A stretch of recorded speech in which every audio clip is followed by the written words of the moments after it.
நம்முடையீர் என்னும் திருநாமம் தின்னம் நாரணமே.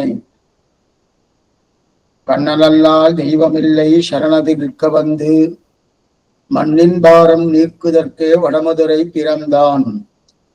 வசுதேவ சுதம் தேவம் கம்சசாரூரமர்தனம் தேவகி பரமானந்தம் கிருஷ்ணம் வந்தே ஜெகத்குரும்.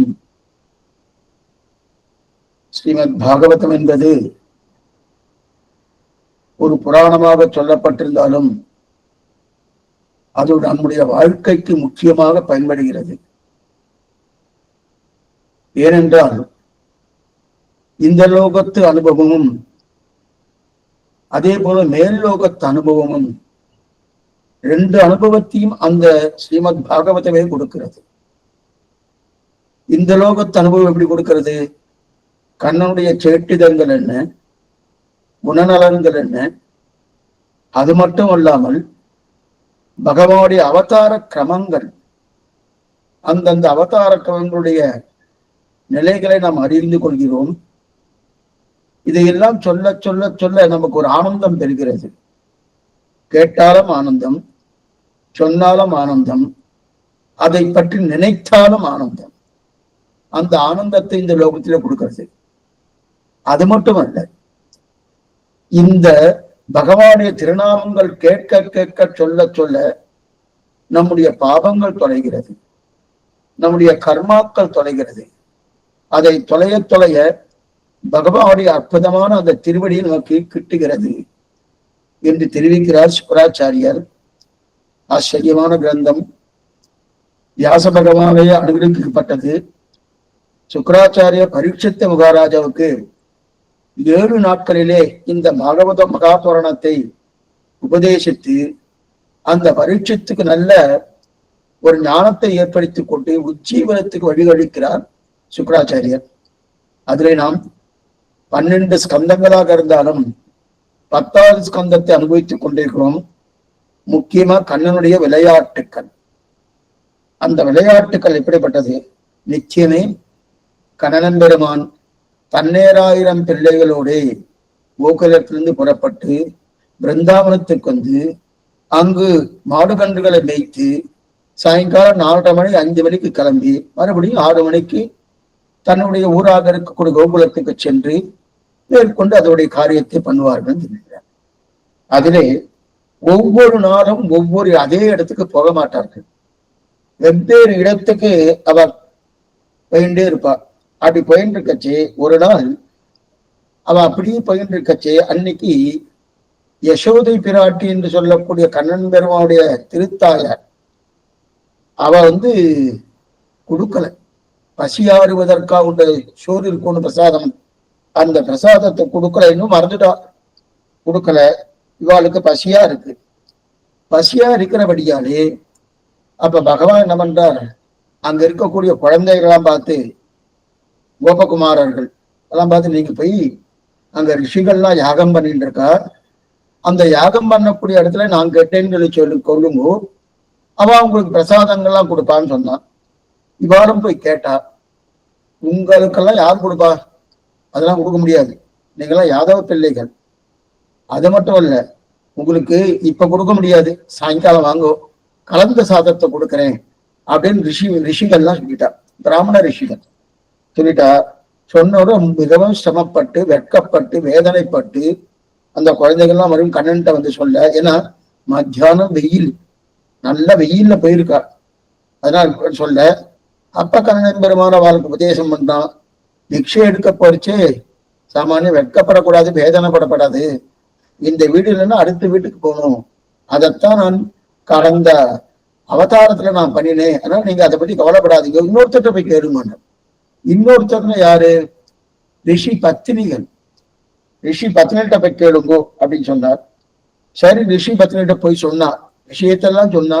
இந்த குழந்தைகள்லாம் போய் இந்த மாதிரி ரிஷிகள்கிட்ட போனோம், அவ இந்த மாதிரி சொல்லிட்டா, கலந்த சாதம் தான் கொடுக்க முடியும்னு சொல்லிட்டா, அதெல்லாம் நாங்க உங்ககிட்ட கேட்டுக்கோன்னா அவளுக்கு ரொம்ப ஆச்சரியம் படுத்து கோபமும் வந்துவிட்டு ரிஷி பத்தினிகளுக்கு. என்ன கோபம் என்றால், இவ யாகம் பண்ணின்றார், யாகம் பண்ணக்கூடிய பலத்தை கொடுப்பது பகவான், அந்த யாகத்தை அனுபவிப்பது பகவான். அந்த யாகத்துக்குண்டான பலனை கொடுப்பதும் பகவான். அப்படி இருக்கச்சு அகம்யி சர்வ அஜானாம் போக்தாச்ச பிரபுரேவச்ச கண்ணனே கீதையில தெரிவிக்கிறார். அப்படி இருக்க செய்து யார் வந்து கேட்கறான்னு கூட புரியாம இவ இன்னும் நான் யாகம் பண்ணணும் கலந்த சாதம் கொடுக்குறோம் அப்படின்னு சொல்லிட்டு இருக்காரு. இவ்வளவு தூரம் மெத்த வாசிச்சிருக்கா, நன்னா படிச்சிருக்கா, சதுசாஸ்திர வித்வானா இருக்கா, இருந்தாலும் இதீவாளுக்கு தெரியலையே அப்படின்னு சொல்லி அவ என்ன பண்றா, அவ ரிஷி பத்திரிகள்னா நிறைய பிரசாதங்கள் கொடுக்க ஆரம்பிச்சிடாங்க. ஓ நீங்க பட்டினியா இருக்கவே உங்களுக்கு நான் பிரசாதம் கொடுக்குறேன்னு. இதைத்தான் நம்ம கடந்த காலக்ஷேபத்துல நாம் இதுல நிறுத்தி இருக்கோம், இந்த கதையில நிறுத்திருக்கோம். பிரசாதம் கொடுக்குறா. ஆனா அதுக்கு முன்னாடி ததிபாண்டவன் என்று தயிர் மோர் விற்கக்கூடிய ஒருத்தர், அவனும் இடையன்தான். அந்த இடையன் என்ன மாதிரினா தன்னுடைய கிரகத்திலே தன்னுடைய மோர்களை விட்டுவிட்டு மேற்கொண்டு அந்த பானையை கவுத்து அந்த பானைக்கு மேல சாஞ்சிட்டு அப்படியே தூங்கிட்டு இருக்காங்க. கண்ணனை யாரும் விரட்ட வந்தா திருடிட்டான்னு, அதனால அந்த கிரகத்துக்குள்ளே நுழைந்து நான் ஒளிந்து கொள்வதற்குண்டான இடம் ஏதாவது இருக்கா அப்படின்னு கேட்டுட்டு, ஓ இந்த பானை இருக்கு, இந்த பானையில நான் ஒழிகிறேன் என்று ததிபாண்டன் கேட்க, அவனை என்ன பண்ணா, இந்த பானைக்குள்ள நீ போவையானா சிரமப்பட்டு உள்ள போனான். உள்ள போயிட்டு கவுத்து போட்டாச்சு. அவன் திடீர்னு வந்துட்டு கரணும் ஒரு கோபிக்கை கண்ணனை பிடிக்கணும், திருடி இருக்கான், பிடிக்கணும், அடிக்கணுன்றதுக்காக வந்திருக்கா. அவன் என்ன பண்ணா வந்து நேரா கேட்கறான். என்னன்னு கேட்கறா, ஒண்ணுமில்ல சுவாமி, இந்த மாதிரி யாரா அவன் கண்ணன் வந்திருக்கானா, திருடிட்டு வந்துட்டான், அவன் தண்டனை கொடுக்கணும் இருக்கானா. இல்லைன்னு சொல்லிட்டார். இவர் தான் பாலக்குள்ள வச்சிருக்காரு. இல்லைன்னு சொல்லிட்டார். இல்லைன்னு சொல்லி இல்லையா அப்படின்னு நினைச்சிட்டு அவ போயிட்டான். அவ கிளம்பி போயிட்டா. போன உடனே கண்ணன் இருந்து என்ன கேட்கிறான், என்ன வெளியில இழுத்து விடு, ஏன்னா ரொம்ப இறுக்கமா உள்ள உட்காந்துட்டு தரணும் அந்த பானைக்குள்ள, என்ன வெளியில எடுத்து விடுங்க, எனக்கு கொடுக்க வேண்டியதை கூட நான் உள்ள எடுத்து விடுறேன். கொடுக்க வேண்டியது என்ன கொடுக்கணும், நான் உனக்கு கொடுக்கறபடி இல்லையே, நான் இங்க உள்ளுக்குள்ள இருந்துட்டு நீ யாருன்னு எனக்கு தெரியும், நீ கொடுக்க வேண்டியது என்ன வேணும்னு கேட்கிறேன், மோட்சத்தை கொடுங்க. உடனே நீ நல்லா புரிஞ்சுட்டு இருக்க போட்டிருக்க என்னை பத்தி, சரி கொடுக்குறோம் அப்படின்னு தெரிவிக்கிறாரு. எதுக்கு சொல்ல வந்தேன்னா, ஒண்ணுமில்லாத பானையில மோரை வைத்து கொண்டு வரக்கூடிய ஒரு இடையன், அவனுக்கு தெரியறது கண்ணன் யார் என்று, நாவல் பழக்காரிக்கு தெரியறது கண்ணன் யார் என்று. அதே போல ஒவ்வொருத்தரும் இந்த மாதிரி சிறு சிறு விஷயங்களுக்கு தெரியறது இவாளுக்கெல்லாம் கண்ணன் யார் என்று. ரிஷிகளுக்கு தெரியல, பிரம்மாவுக்கு தெரியல. இந்த நிலையில் இருக்கு இல்லையா, எதுக்கு சொல்ல வந்தேன்னா, அவ இந்த நிலையில் இருக்க செய்தே இவங்கள இப்ப நாம தெரிஞ்சுக்கணும். எப்படி சுவாமி தெரிஞ்சுக்கணும், இந்த இடத்துல பாருங்க, இல்லைன்னு பொய் சொல்லியிருக்கா. பொய் சொன்னவனுக்கு மோட்சம் உண்டா? கண்ணன் உள்ளேதான் இருக்க, பானைக்குள்ளதான் இருக்கான். இங்கு இல்லை என்றேனா ததிபாண்டவனை போலே, இங்கு உண்டு என்றேனா திரௌபதியை போல, இது போல பிரகலாதனை போல. பிரகலாதன் இங்க உண்டுன்னா அவனும் மோட்சத்துக்கு போயாச்சு. ஆனா இங்க இருக்கக்கூடிய இந்த ததிபாண்டவன் இல்லைன்னு பொய் சொல்லியிருக்கான், அவனும் மோட்சத்துக்கு போயன்னா. கண்ணனுடைய சம்பந்தம் முக்கியம், கண்ணனுடைய சம்பந்தம் வேணும். அது பொய்யோ மெய்யோ எதுவா இருந்தாலும் இப்ப நாம என்ன பண்ணோம், சுவாமி நம்ம பொய்ன்னு சொல்லல, மெய்யின்னு சொல்லல, கண்ணனுடைய சம்பந்தத்தையும் நம்ம ஏற்படுத்தி கொள்ளல. கண்ணனுடைய சம்பந்தம் ஏற்படுத்தி கொண்டாதான் நமக்கு மோட்சமே தவிர, அதை விட்டுட்டு அவர் யாரோ நான் யாரோ, நானோ என் வாழ்க்கையை நான் பாத்துக்கிறேன் அப்படின்னு தான் பிரயோஜனம் இல்லை. இதுக்கு சொல்ல ஆஹா, இந்த ரெண்டு நிலையில இல்லாம நம்ம இருக்கோம், நம்ம பாடு இப்படி இருந்துட்டு இருக்கு அப்படி இருக்கு இல்லையா. அப்ப அவனோடு தொடர்பு இருக்கணும். ஒண்ணுமில்லை, நீர்மோர் விற்கிறக்கூடிய அந்த ததிபாண்டவனுக்கு தெரியறது, நாவல் பழக்காரிக்கு தெரியறது, ரிஷிகளுக்கோ பிரம்மாவுக்கோ தெரியல. ஆனா ரிஷி பத்தினிகள் புரிஞ்சுட்டு இருக்கா. ரிஷியுடைய பத்தினிமார்கள் இருக்கா இல்லையா, அவருடைய மனைவிமார்கள், அவ நன்னா புரிஞ்சுட்டு இருக்கா. கண்ணன் கேட்டான்றதுக்காக, ஏன்னா என்ன பண்ணினா, ஓ கண்ணனே வந்து கேட்டுக்கா, யாருக்காக யாகம் பண்றாலோ யஜ்யம் பண்றாலோ அந்த பலத்தை கொடுக்க போது பகவான், அந்த பலத்தை அனுபவிக்க போது பகவான், அதுக்குண்டான திரவியங்களை கொடுப்பது பகவான். அந்த பகவானுக்காக பண்ணிட்டு இல்ல அப்புறமா ஒண்ணுமே தெரியல. இது ரிஷபத்துக்குன்னே சொல்றா, ஓ என்னுடைய கணவன்மார்கள் இவ்வளவு மோசமா இருப்பான்னு நினைக்கிறேன், என்ன படிச்சிருக்காளே இருந்தாலும் இப்படி இருந்துட்டு இருக்காளேன்னு சொல்லிட்டு அவ பண்ணி வச்ச புளியோதரை என்ன, சக்கரை பொங்கல் என்ன, எல்லோரை என்ன, தேங்காய் சாதம் என்ன, எலுமிச்சப்பழ சாதம் என்ன, இது அத்தனையும் ஒவ்வொன்னா ஒவ்வொரு கலசமா கொடுக்குறான். ஒவ்வொன்னா பசியா இருக்கணும், ஒவ்வொரு கலசமா கொடுக்குறா. அந்த கலசத்தெல்லாம் சுமந்துட்டு வரா கோபகுமாரர்கள், ஒவ்வொன்னும் வளர்ந்துட்டு வரா. இப்ப கண்ணன் இங்க இருந்து பார்த்துட்டு இருக்கான். உச்சி வெயில், மத்தியானம் 11:30 மணி 12 மணி ஆகுறது. அந்த உச்சி வெயில்ல எப்படி இருக்கு கண்ணனுக்கு பசி, அபாரமான பசி. உலகமுண்ட பரிவாயினா அபாரமான பசி. பசியே உனக்கு பொறுக்காது. கள்ளச்சகடம் கலக்கடிய காலோச்சி நம்ம முன்னாடி பார்த்தோமோனும். இந்த பசி பால் அப்பதான் யசோதை கொடுத்துட்டு போயிருக்கா, சிறு வயசு 3 மாசங்கள். அந்த யசோதை அப்பதான் கொடுத்துட்டு போறப்ப உடனே பசினால காலையும் கையும் ஆட்டின்னு இருந்தாலும், காலையும் கையும் ஆட்டின்னு இருக்காச்சு. அப்ப வந்தான் சகடாசுரன். உடனே பிராணமே போயிடுத்தவனுக்கு. தன்னுடைய தலந்தம் முறிந்தும் சகடவசரர் உடல் வேறா பிளந்துவிய திருக்காலாண்ட பெருமானன்னு முன்னாடி பார்த்துக்கோம். அப்படி இருக்காச்சு இவனுக்கு பசி பொறுக்காது. அதான் என்ன பண்ணான், அதுவும் திருமேனியோ பருத்த திருமேனி. அண்ணா மொசு மொசு மொசுன்னு இருக்கான், பருத்த திருமேனி. பசு பொறுக்காதபடியாலே என்ன ஆயிடுச்சு, இதுக்கு ஆழ்வார் பாட்டே இருக்கு. வேற்று பசித்து வயிறசைத்து வேண்டடிச்சல் உண்ணும் போது ஈதென்று பார்த்திருந்து நெடுநோக்கு கொள்ளும் பத்த விலோசனத்தன்னை மூச்செடுமின் பாசுரம்.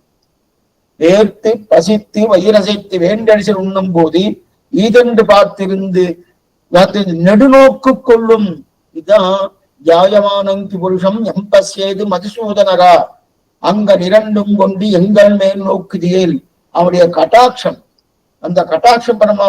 அதான் பத்த விலோசனத்துக்கு நோக்குவின் நெடுநோக்கு கொள்ளும். அங்கிருந்து பார்த்துட்டு இருக்கானா, இப்படி கைய வச்சுட்டு மத்தியானம் வெயிலா இருக்கா, அந்த சூரியனுடைய கண்ணில் பட்டு பார்க்க முடியல. 2 கையை இப்படி வச்சுட்டு யாரா வராரா, கலசத்தை கொண்டு வராரா, பசியா இருக்கே பசியா இருக்கே பசியா இருக்கு பாருங்க. என்ன உடம்பெல்லாம் வேர்த்து போயிடுது, கண்ணனுடைய உடம்பெல்லாம் வேர்த்து போயிடுது. எதிர்க்கன்னா நல்லா சுருங்கி வேற போயிடுது.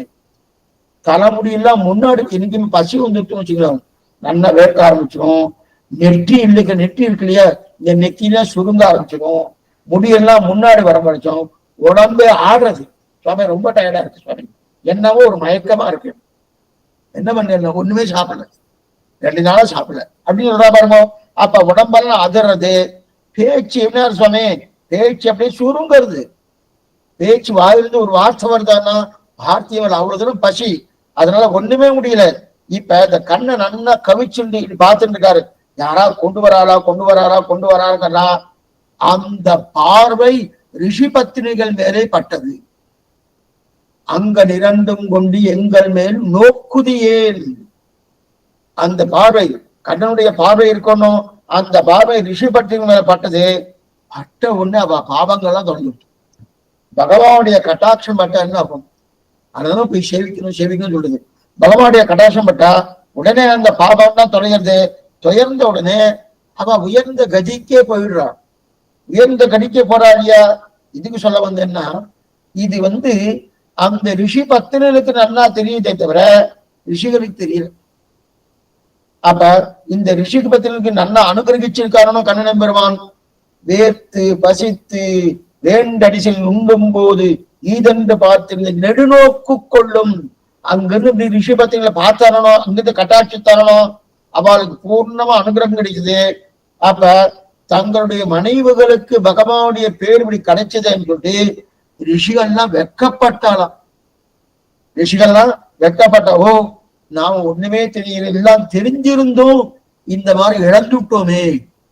ஏன்னா இவ என்ன பண்ணா, சாஸ்திரத்தை பார்த்தா பகவானை பார்க்கல, சாஸ்திரத்தை பார்த்தா பகவானை பார்க்காம என்ன பண்ணா, கிடைக்குமா கிடைக்குமா கிடைக்குமா கிடைக்குமா கண்ணன் பெறுவான் காத்து கொண்டு இருக்க செய்தியும் இவன் என்ன பண்ணா, யாகம் பிரதானம், அந்த யாகத்தை உடப்படாது. இது ஒண்ணுமே இல்லை.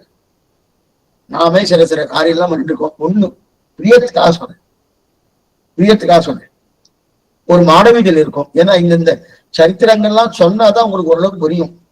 மாடவீதியில் ஒரு சன்னதி மாடவீதியில் இருந்துட்டு இருக்கும். பெருமாள் திருவாராதனை ஆகிட்டு இருக்கு. பெருமாள் திருவாராதனை திருப்பாவை சேவிச்சுட்டு இருக்கச்சே பெருமாள் வீதியில எழுட்டார். அப்ப உற்சவங்கள் நடக்கிறது அந்த பெருமாளுக்கு வீதியில எழுட்டார். நம்ம வீட்டு வாசல் வழியா போயிட்டு இருக்கார். இப்ப நான் ஒருத்தர் என்ன சொன்னார், சுவாமி நான் திருப்பாவை செஞ்சுட்டு இருக்கேன், திருப்பாவை விட்டுட்டுலாம் போக முடியாது, முடிச்சுட்டு வேணா போறேன் அப்படின்னா பைத்தியம்னு அர்த்தம். யாருக்காக நீ அந்த சேவை செய்கிறியோ, யாருக்காக திருப்பாவை நீ சேவிக்கிறியோ, அந்த எம்பெருமான உன்னுடைய வீட்டு வாசல் வழியா வந்துட்டு இருக்கான், அங்க காத்துட்டு இருக்கான். அங்க இருக்க செய்தே நான் திருப்பாவை முடிச்சுட்டு தான் வந்தேன்னா என்ன அர்த்தம்? பைத்தியம் அர்த்தம். வேற ஏன்னா இதுக்கு வேற என்ன சொல்றது, பகவானே அவரே அந்த திருப்பாவையில சொல்லப்பட்ட கண்ணனே நேரா பிரத்யட்சமா வந்திருக்கான்னா அதை விட்டுட்டு நான் திருப்பாவை முடிச்சுட்டு தான் வரேன்னா அந்த நிலையில தான் ரிஷிகள் இருந்திருக்கா. நான் யாகம் பண்ணிட்டு தான் அதுக்கப்புறம் தான் உனக்கு பிரசாதம் கொடுப்பேன்னா பிரயோஜனம் இல்லையே, இதுக்கு சொல்ல வந்தேன்னா. இத்தனைக்கும் அவர்னா நன்னா தெரிஞ்சிருக்கா, விஷயம் தெரிஞ்சவா, சாஸ்திர அத்தியனம் நன்னா பண்ணியிருக்கிறவா, சாஸ்திர அத்தியனம் நன்னா பண்ணியிருக்கா. எதுக்கு இன்னைக்குமே சரி, இது கொஞ்சம் இந்த விஷயத்தை கொஞ்சம் நீங்க நன்னா புரிஞ்சுக்கணும். என்னைக்குமே ஸ்ரீகளுக்கு இருக்கக்கூடிய ஒரு நிலை புருஷர்களுக்கு கிடையாது. ஸ்ரீகளுக்கு இருக்கக்கூடிய நிலை யாரும் புருஷர்களை தவறா நினைக்க வேண்டாம். ஸ்ரீகளுக்கு இருக்கக்கூடிய நிலை ஒரு புருஷனுக்கு கிடையாது. இந்த பாருங்க, இந்த ரிஷி பத்திரிகள் தான் கண்ணன் பெருமானுக்கு அந்த பிரசாதங்கள்லாம் கொடுத்தாலே தவிர ரிஷிகள் கொடுத்தாலா? கொடுக்கல. சரி, அது வேண்டாம். அநேகமா காலக்ஷேபம்னு வந்துட்டு வச்சுக்கோ. அடைய முதலிலே சொல்லிட்டேன், ஆண்கள் யாரும் தவறா நினைக்க வேண்டாம். காலக்ஷேபம் வந்துட்டாலே முதல்ல முன்னாடி வந்து உட்காரவா ஸ்ரீகள் தான். இன்னைக்கு இப்பவும் அதேதான் இருக்கு, அதே நிலைதான். நம்ம காலக்ஷேபத்துல அதே நிலைதான் இருக்கு. ஸ்ரீகள் தான் முன்னாடி வந்து நிக்கிறா. காலக்ஷேபம் உபன்யாசனாலே அவளுக்கு தான் முன்னாடி வந்துடுறா. ஏன்னா பக்தினா புருஷாலை காட்டிலும் ஸ்ரீகளுக்கு தான் பிராதானியம் கொடுக்கப்படுகிறது இல்லை. அவதான் எடுத்துக்கிற பிரதானமா. ஏன்னா ஏன்னா பகவான்னு சொன்னாலே முன்னாடி வர்றதான ஸ்ரீகள் தான், பெண்கள் தான் வரா.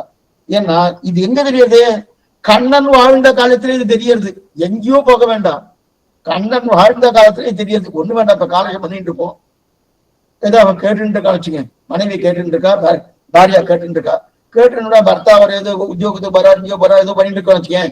அவர் நன்னதான் சொல்லிட்டு இருக்காரு, வாங்கல ஒரு தடவை கேட்கலாமே அப்படின்னு இவர் சொல்லி சொல்லி சொல்லி சொல்லி அப்படியே முத்து முதிர்த்தா போல ஒரு தடவை வர்றதுக்கு உண்டான வாய்ப்புகள் இருக்கு புருஷன். ஆனா இதெல்லாம் யார் பண்ணுவா? ஸ்ரீகள் தான் பண்ற. அதே போலதான் இங்கே நாட்டு அந்த ரிஷி பத்திரிகள் தான் பண்ணிருக்கா. இது இன்னைக்கு புதுசு கிடையாது.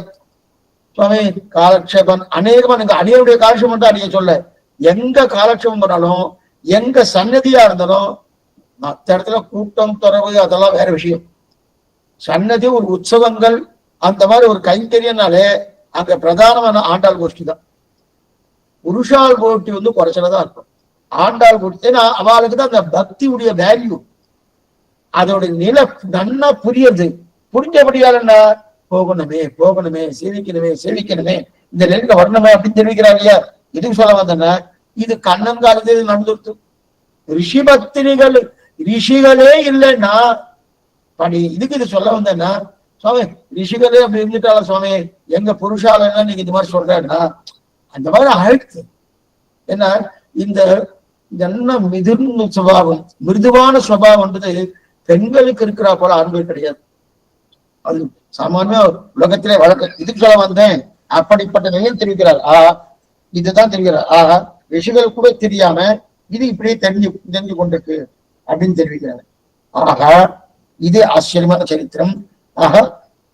வேர்த்து பசித்து வைரசத்தை வேண்டடிச்சில் உண்ணும் போது ஈதென்று பார்த்திருந்து நெடுநோக்கு கொள்ளும் பக்த விசோ விலோசனத்துக்கு கண்ணை ஊய்த்திருவேன் தெரிவிக்கிறார் இல்லையா. இது முதல் நிலை. இதுக்கப்புறம் இது ஒரு சரித்திரம்.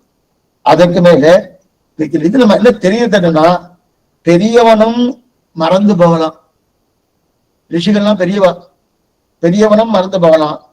எளியவனும் கண்ணனை தெரிஞ்சு கொள்ளலாம். எளியவனும் கண்ணனை தெரிஞ்சு கொள்ளலாம். எளியவர்கள்லாம் யாரு? நாவல் பழக்காரி, ததிபாண்டவன், இவெல்லாம் அதே மாதிரி ரிஷி பத்தினிகள், இவெல்லாம் நல்லா தெரிஞ்சுட்டா. பெரியவர்கள் யாரு? ரிஷிகளை தெரிஞ்சுக்கிறிய. பிரம்மா தெரிஞ்சுட்டாரா? இதுக்கு முன்னாடி நம்ம பார்த்தோம் சரித்திரம், எப்படிப்பட்ட அபச்சாரப்பட்டான். பிரம்மாவும் தெரிஞ்சுக்கிறேனோ, இதுக்கு சொல்ல இதுதான் தெரியும். இது ஒரு சரித்திரம். அடுத்தது இன்னொரு சரித்திரம் என்ன, ஆச்சரியமா தெரிவிக்கிறாங்க, அற்புதமான சரித்திரம். இதுக்கு வந்து இன்னொரு சரித்திரம் கோவர்தனோர்தனம் பண்ணினது அன்னக்கூட்ட உற்சவம்னு பேரு. இது வரைக்கும் பார்த்தது கண்ணனம்பெருமானுக்கு பசி, அந்த பசியால ரிஷிகள்கிட்ட கேட்க அவ நேரா மாட்டேன்னு சொல்ல ரிஷி பத்திரன்ட்டு போய் அவளை கிடைச்சிட்டு அந்த ரிஷி பத்திரனுக்கு பரிபூர்ணமான கட்டாட்சத்தை அருளினான் கண்ணன் பெருமான். இது ஒரு சரித்திரம். அதற்கு மேற்கொண்டு அன்னக்கூட்ட உற்சவம் ஒவ்வொரு சன்னதியிலும் நடக்கும். திருப்பாவாடை உற்சவம், அன்னக்கூட்ட உற்சவம் அப்படின்னு சொல்லுவார். அது என்னன்னா இந்திரனுக்கு படையல். கோகுலத்துல வருஷா வருஷம் இந்திரனுக்கு படையல் பண்ணுவா. அந்த இந்திரனுக்கு படைக்கப்படுறது அவ வழக்கம், கோபகுமாரர்களுடைய வழக்கம். அவ பண்ணிட்டு இருப்பா.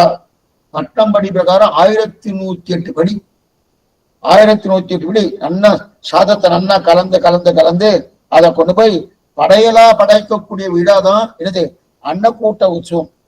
அன்னக்கூட்ட உற்சவம் ஏன்னா இந்திரன் தான் இவாளுக்கு நல்லது பண்றா அப்படின்னு சொல்லிட்டு இவாளுக்கு ஒரு பெரிய நம்பிக்கை. இந்த கோபகுமாரர்களுக்கு இந்திரன் தான் நமக்கு நல்லது பண்ணிட்டு இருக்காரு. அதனால அவர் ஏன்னா இந்திரன் என்ன பண்றாரு, மழையை பொழிய வைப்பது இந்திரன். அது மட்டும் இல்ல, அங்க இருக்கக்கூடிய நிறைய சமர்த்துகள் எல்லாம் வருது இந்திரனால. அந்த இந்திரனால வரபடியாலே அவனுக்கு படையல் வருஷம் வருஷம் பண்ணுறதுக்காக நிறைய ஏற்பாடு நடந்துருச்சு. என்னென்ன படையல்கள், நிறைய பக்ஷணங்கள், அதே போல வடை, பாயாசம், கரியமது, அதே போல நன்னா சாத்தமது, குழம்பு, கூட்டு, அதே போல கரியமது, இதெல்லாம் என்னென்ன உண்டோ அத்தனையும், அதிரசம், லட்டு எல்லாம் மலை போல பிரசாதத்தை குவித்து இந்திரனுக்கு அந்திரனுங்கிற தெய்வத்துக்கு பண்ணுவது ஒவ்வொரு வருஷந்தோறும் இந்த நடக்கக்கூடிய உற்சவம் எங்க அவள்கிட்ட கோகுலத்துல ஒவ்வொரு வருஷம் நடக்கிறது. இது எப்படி இன்னைக்கு நம்ம நீங்க இதை சேவிக்கணும்னா சன்னதிக்கு போன பாசாக்கம் நடக்கிறது, அநேகமா பெருமாள் கோயில் நடக்குது, சிவாலயத்துல இது நடக்காது. இதுக்கு அன்னக்கூட்ட உற்சவம்னு பேரு, அல்லது பெரிய திருப்பாவாடை உற்சவம்னு பேரு, அல்லது அன்னக்கூட்ட உற்சவம்னு பேரு. இந்த அன்னக்கூட்ட உற்சவம், அன்னக்கூட்டம்னா என்ன சுவாமி? அன்னக்கூட்டம்னா கூட்டம்னா மலை. அன்னக்கூட்டம்னா அன்னமலை. அன்னத்தையே மலையா வைக்கக்கூடிய அளவுக்கு அவ்வளவு அன்னம் சேர்ப்பா, அவ்வளவு அன்னம் சேர்த்துருவாங்க. இந்த அன்னக்கூட்ட உற்சவம் மட்டும்தான் நல்லா புரிஞ்சுக்கோ, நாம எல்லாரும் சேவிக்க முடியும். மற்ற இடத்துல எல்லாம் பெருமாள் கண்டர்ல பண்றாரோட பிரசாதத்தை கண்டர்ல பண்ணும் போது மற்றவெல்லாம் பார்க்க முடியாது. அது பாத்திரத்துல போகும், அது பாத்திரத்துல ஒரு வஸ்திரத்தை போட்டு சாத்திட்டு நேரம் தரைக்குள்ள போயிடும், பெருமாள் கண்டர்ல பண்ணுவார். ஆனா இது எல்லாரும் முன்னாடி, பக்தர்களுக்கு முன்னாடி மகாமண்டபம் இருக்கும். அர்த்த மண்டபம், மகாமண்டபம், இதோ ஒரு மண்டபம் வச்சுக்கோ. அந்தந்த கோயிலுக்கு தந்த மாதிரி அந்த மகாமண்டபத்துல இந்த அன்னக்கூட்ட உற்சவத்துல ஒவ்வொரு பிரசாதமா கொண்டு வந்து சேர்த்த உடனே அங்க சேர்த்து அதுக்கப்புறம் அதுக்குள்ள என்னென்ன பிரசாதம், தயிர், அதுக்கப்புறம் சாத்தமது, அப்புறம் நெல்லிக்கரியமது, அதுக்கப்புறம் பொரியல், கூட்டு, என்னென்ன அத்தனையும் செய்கிறார் இல்லையா? இப்ப கண்ணன் என்ன பண்ணினா, இந்த அன்னக்கூட்ட உற்சவம் என்கிற இந்த உற்சவத்தை இந்திரனுக்கு தான் படையலா வச்சுட்டு இருந்தா கோபகுமாரர். கண்ணன் எல்லாரையும் பார்த்து கேட்கிறான். என்ன கேட்கிறான்னா, எதற்காக நீங்க இந்திரன் படைக்கிறீர்? இந்திரனுக்கு எதுக்காக நீங்க எல்லாத்தையும் இது கொண்டு போய் கொடுக்கிறீர்? எதுக்காக படைக்கிறேன்னா உடனே அவெல்லாம் சொன்னா, என்ன கண்ணா உனக்கு தெரியாதா? இந்திரன் தானே நமக்கு மழையை கொடுக்குறான், இந்திரன் தான் நமக்கு நிறைய செல்வ கொடுக்குறான், இந்திரன் தான் நமக்கு நல்ல சசியமாக இருக்கக்கூடிய தானியங்களை கொடுக்குறான் அப்படின்னு சொன்னார். இப்ப என்னன்னா, சரி சுவாமி நம்ம நன்னா இருக்கணும்னா அப்ப இந்திரன் பண்ணித்தானே ஆகணும் அப்படின்னு சொல்ல கண்ணன் மறுத்துட்டார். என்னன்னா, ஒண்ணுமே இல்லை, நீங்க உங்களுடைய காரியத்தை நீங்க நன்னா பண்ணிட்டு இருக்க. உங்களுடைய காரியம் என்ன, உங்களுடைய கர்மங்கள் என்ன, அந்தந்த கர்மங்களை நீங்க நன்னா பண்ணிட்டு இருக்க. நன்னா பண்ணாலே அது தன்னிடையே வரப்போறது. அது எதுக்காக இந்திரனுக்கு நீங்க கொண்டு போய் படைக்கணும்? நீங்க நல்லா புரிஞ்சுக்கணும். நன்னா பண்ணாலே உங்களுக்கு எல்லாமே கிடைக்கப்படுது. நான் பண்ணக்கூடிய நித்திய கர்மா, நைமித்திக கர்மா, இதெல்லாம் சரிவர சாஸ்திரத்தை சொன்னபடி பண்ணினேன்னா நான் எதுவுமே பண்ண வேண்டாமே, அதுவே தன்னையே கிடைக்க போறது. அப்படி இருக்க செய்து நீ எதுக்காக பண்ணேன்னா, இதுக்கு நடுவுல குறுக்க தெய்வம், குறுக்க எதுக்கு இந்திரன் அப்படின்னு கேட்டு இருக்கான். இந்த மாதிரி கண்ணன் பேசுறத பார்த்தா நமக்கு என்ன தோணும் தெரியுமா? நாஸ்திகவாதத்தை போல பேசிட்டு இருக்கோம். கண்ணன் பேசுறது தப்பு, இந்திரனுக்கு படைய வேண்டாம். நம்ம ஒண்ணு வேண்டாம், யாகம் பண்ணணும்னாலும் இந்திராய சுவாகா, வர்ணாய சுவாகா, குபேராய ஸ்வாகா, அக்னி ஸ்வாகா, இதெல்லாம் சொல்லிட்டுதான் இருக்கும். அப்ப அஷ்டதிக்பாலகருக்கு என்னென்ன நம்ம கொடுக்கணுமோ அதெல்லாம் கொடுத்துதான் ஆகும். அதே போல அந்தந்த தேவதைக்கு என்னென்ன கொடுக்கணுமோ, நாட்டினான் தெய்வமங்கம் நல்லதோர் அருள் தன்னாலே காட்டினான் திருவரங்கம் அப்படின்னு தெரிவிக்கிறார். விரித்தினான் தெய்வங்களாக அத்தெய்வநாயகன் தானேன்னு தெரிவிக்கிறார். அப்படிங்கச்சே தெய்வங்களாவால நிறுத்தினதே பகவான் தானே. அப்ப தெய்வங்களாக நிறுத்தின பகவானே அவளுக்கு ஏன் கொடுக்கிறேன்னு சொன்னா, ஏதோ நாஸ்திகவாதம் பேசுற மாதிரி இருக்க சுவாமி, இந்த பேச்சை தப்பாச்சுன்னா ஏன்னா எதுக்கு இந்த மாதிரி பேசுறான்னா, இவாளெல்லாம் கொண்டு போய் இந்திரனுக்கு கொடுக்கப்படாதுங்கிற அபிப்பிராயம் இல்லை. கண்ணனுடைய அபிப்பிராயம் என்னன்னா, தன்னிடத்தில் எல்லா சிந்தனையும் மாத்தணும். இதுதான் முக்கியம். ஏன் சுவாமி, அனன்யாக சேஷத்தன்னு ஒரு விஷயம் நம்ம வச்சுருக்கோம் சம்பிரதாயத்துல. மற்ற யாருக்கும் நான் ஆட்பட மாட்டேன், அகாரவாச்சன பகவானுக்கே மகாரவாச்சன ஜீவாத்மா அடிமை. இது திருமந்தத்துல பாக்குறோமானோ. அது ஏன் சுவாமி, இந்த மகாரவாச்சன ஜீவாத்மா அகாரவாச்சன பரமாத்மாவுக்கு அடிமை. அந்த மூலையில இருக்கக்கூடிய ஒரு தேவதைக்கும் அடிமை, இந்த மூலையில இருக்கக்கூடிய தேவதைக்கும் அடிமை, அது ஈசான்ய மூலையில இருக்கக்கூடிய ஒரு தேவதைக்கும் அடிமை அப்படின்னு சொன்னா என்ன சுவாமி, சமூகம் சர்வபூதேஷுன்ற மாதிரி எல்லா தெய்வங்களும் சமம் அப்படின்னு வச்சுட்டாங்கன்னா இது கண்ணனுக்கு ஆகாது. அது மற்றவாரையும் பார்த்து தன்னையும் பார்த்து ஆகவே ஆகாது. இந்த எண்ணம் தான் கண்ணனுக்கு. அதனாலதான் நாஸ்திகவாதம் பேசுற மாதிரி பேசிட்டு இருக்கான். நீங்க இந்திரனுக்கு படைக்கிறீர், அப்ப யாருக்கு படைக்கணும்? இந்திரனுக்கு படைக்க வேண்டாம், அப்ப யாருக்கு படைக்கணும்? உடனே கேட்கிறான், இல்ல இல்ல, உங்களுக்கு எல்லா நன்மையும் இந்திரனுக்கு கொடுக்க வேண்டிய அவசியமே இல்லையா. உங்களுக்கு எல்லா நன்மையும் கொடுக்கறது எது தெரியுமா? இந்த கோவர்த்தன மலைதான் எல்லாம் கொடுக்கறது. நீங்க என்ன நினைச்சிட்டு இருக்கீங்க, இந்திரன் தான் கொடுத்துட்டு இருக்கான்னு நினைக்கிறேன். அது இல்லை, இந்த கோவர்த்தன மலை தான் கொடுக்கறதுங்க. சரி சுவாமி, தன்னை காட்டாம எதுக்காக கோவர்த்தன மலையை காட்டுறான்னா, அந்த கோவர்த்தன மலையே நான். அப்ப இந்திரன் தான் இல்லையான்னா, இந்திரனுக்குண்டான கர்வத்தை அடக்குவதற்காக இந்த நாடகம். இந்திரனுக்குண்டாயினா தான் தான் கொடுக்குறேங்கிற எண்ணம் இந்திரனுக்கு அந்த கர்வம் உண்டு. அந்த கர்வபங்கத்தை நம்ம போக்குறதுக்காக தான் இந்த நாடகமே. ஆனா நாஸ்திகவாதம் போல பேசலாம். இதுக்குன்னா இந்திரனுக்கு கொடுக்க வேண்டிய அவசியம் இல்லை, கோவர்த்தன மலை தான் உங்களுக்கு எல்லா நன்மையும் கொடுக்கறது. ஏன்னா கோவர்த்தன மலை தான் மூலிகையை கொடுக்கறது. கோவர்த்தன மலை தான் மாடு கன்றுகள் மேய்ப்பதற்குண்டான விளைச்சல் நிலமா கோவர்த்தன மலை தான் இருக்கு. அதுலதான் மரம்லாம் நல்லா வளருது, அதுலதான் காய்கறி எல்லாம் கொடுக்கறது. அதுல மழை இருந்தா தான் மழையே பெய்யும். மழை இல்லைன்னு நமக்கே நம்ம பாரத தேசத்துக்கு இமாலய பர்வத்தம் இல்லைன்னா கொஞ்சம் சிரமம்தான். இவ்வளவு தூரம் நாடு செழிப்பா இருக்குமான சிரமம். அப்ப மழை இருந்தா தான் மழையே பெய்யணும். அப்படி இருக்கச்ச மழைக்குத்தானே எல்லா பொருளும். அதனால நீங்க என்ன பண்ணுங்க, இந்திரனுக்கு கொடுக்க வேண்டாம், கோவர்த்தன மலைக்கு எல்லாத்தையும் கொடுங்கன்னு சொல்லிட்டார். ஆனா ஒத்துக்கணுமே, கோபகுமாரர்கள் எல்லாம் ஒத்துக்குமே. சரி சுவாமி, கண்ணன் ஏன் சுவாமி இதான் சொன்ன, தன்னைத்தான் பார்க்கணும்னு. இவருக்கு ஆகவே இவருக்கு பிரம்மாஸ்திரம் போல இவருக்கு நிலை.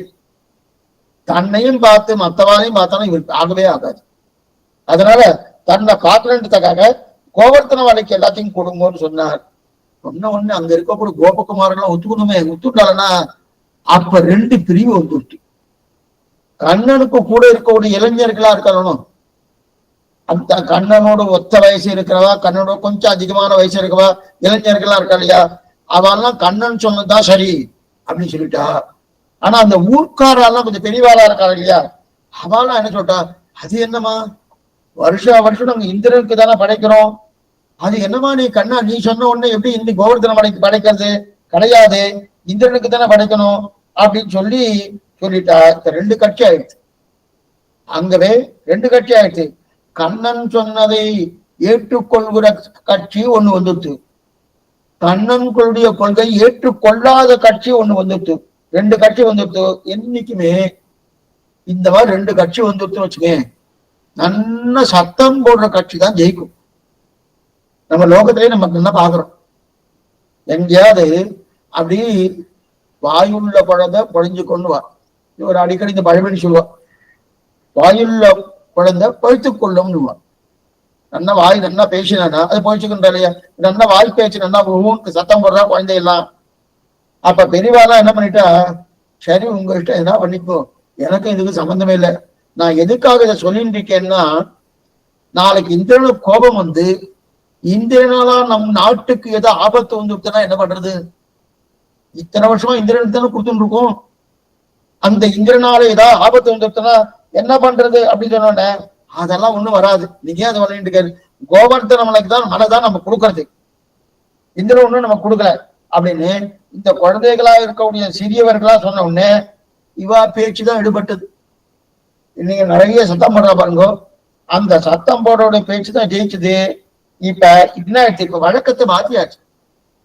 வழக்கத்தை சாதாரணமா நம்ம தேசத்திலயோ இல்ல அரசியல்லயோ கூட யார் அதிகமா ஒவ்வொரு சத்தம் போட்டு பேசுறா வச்சுக்கேன், அவ ஜெயிச்சுக்குவா, அவ ஜெயிச்சுக்காரணும். இப்ப வழக்கத்தையும் மாத்தியாச்சு. இந்த வருஷம் கோவர்த்தன மலைக்குத்தான் பிரசாதம் அப்படின்னு முடிவாயிடுச்சு.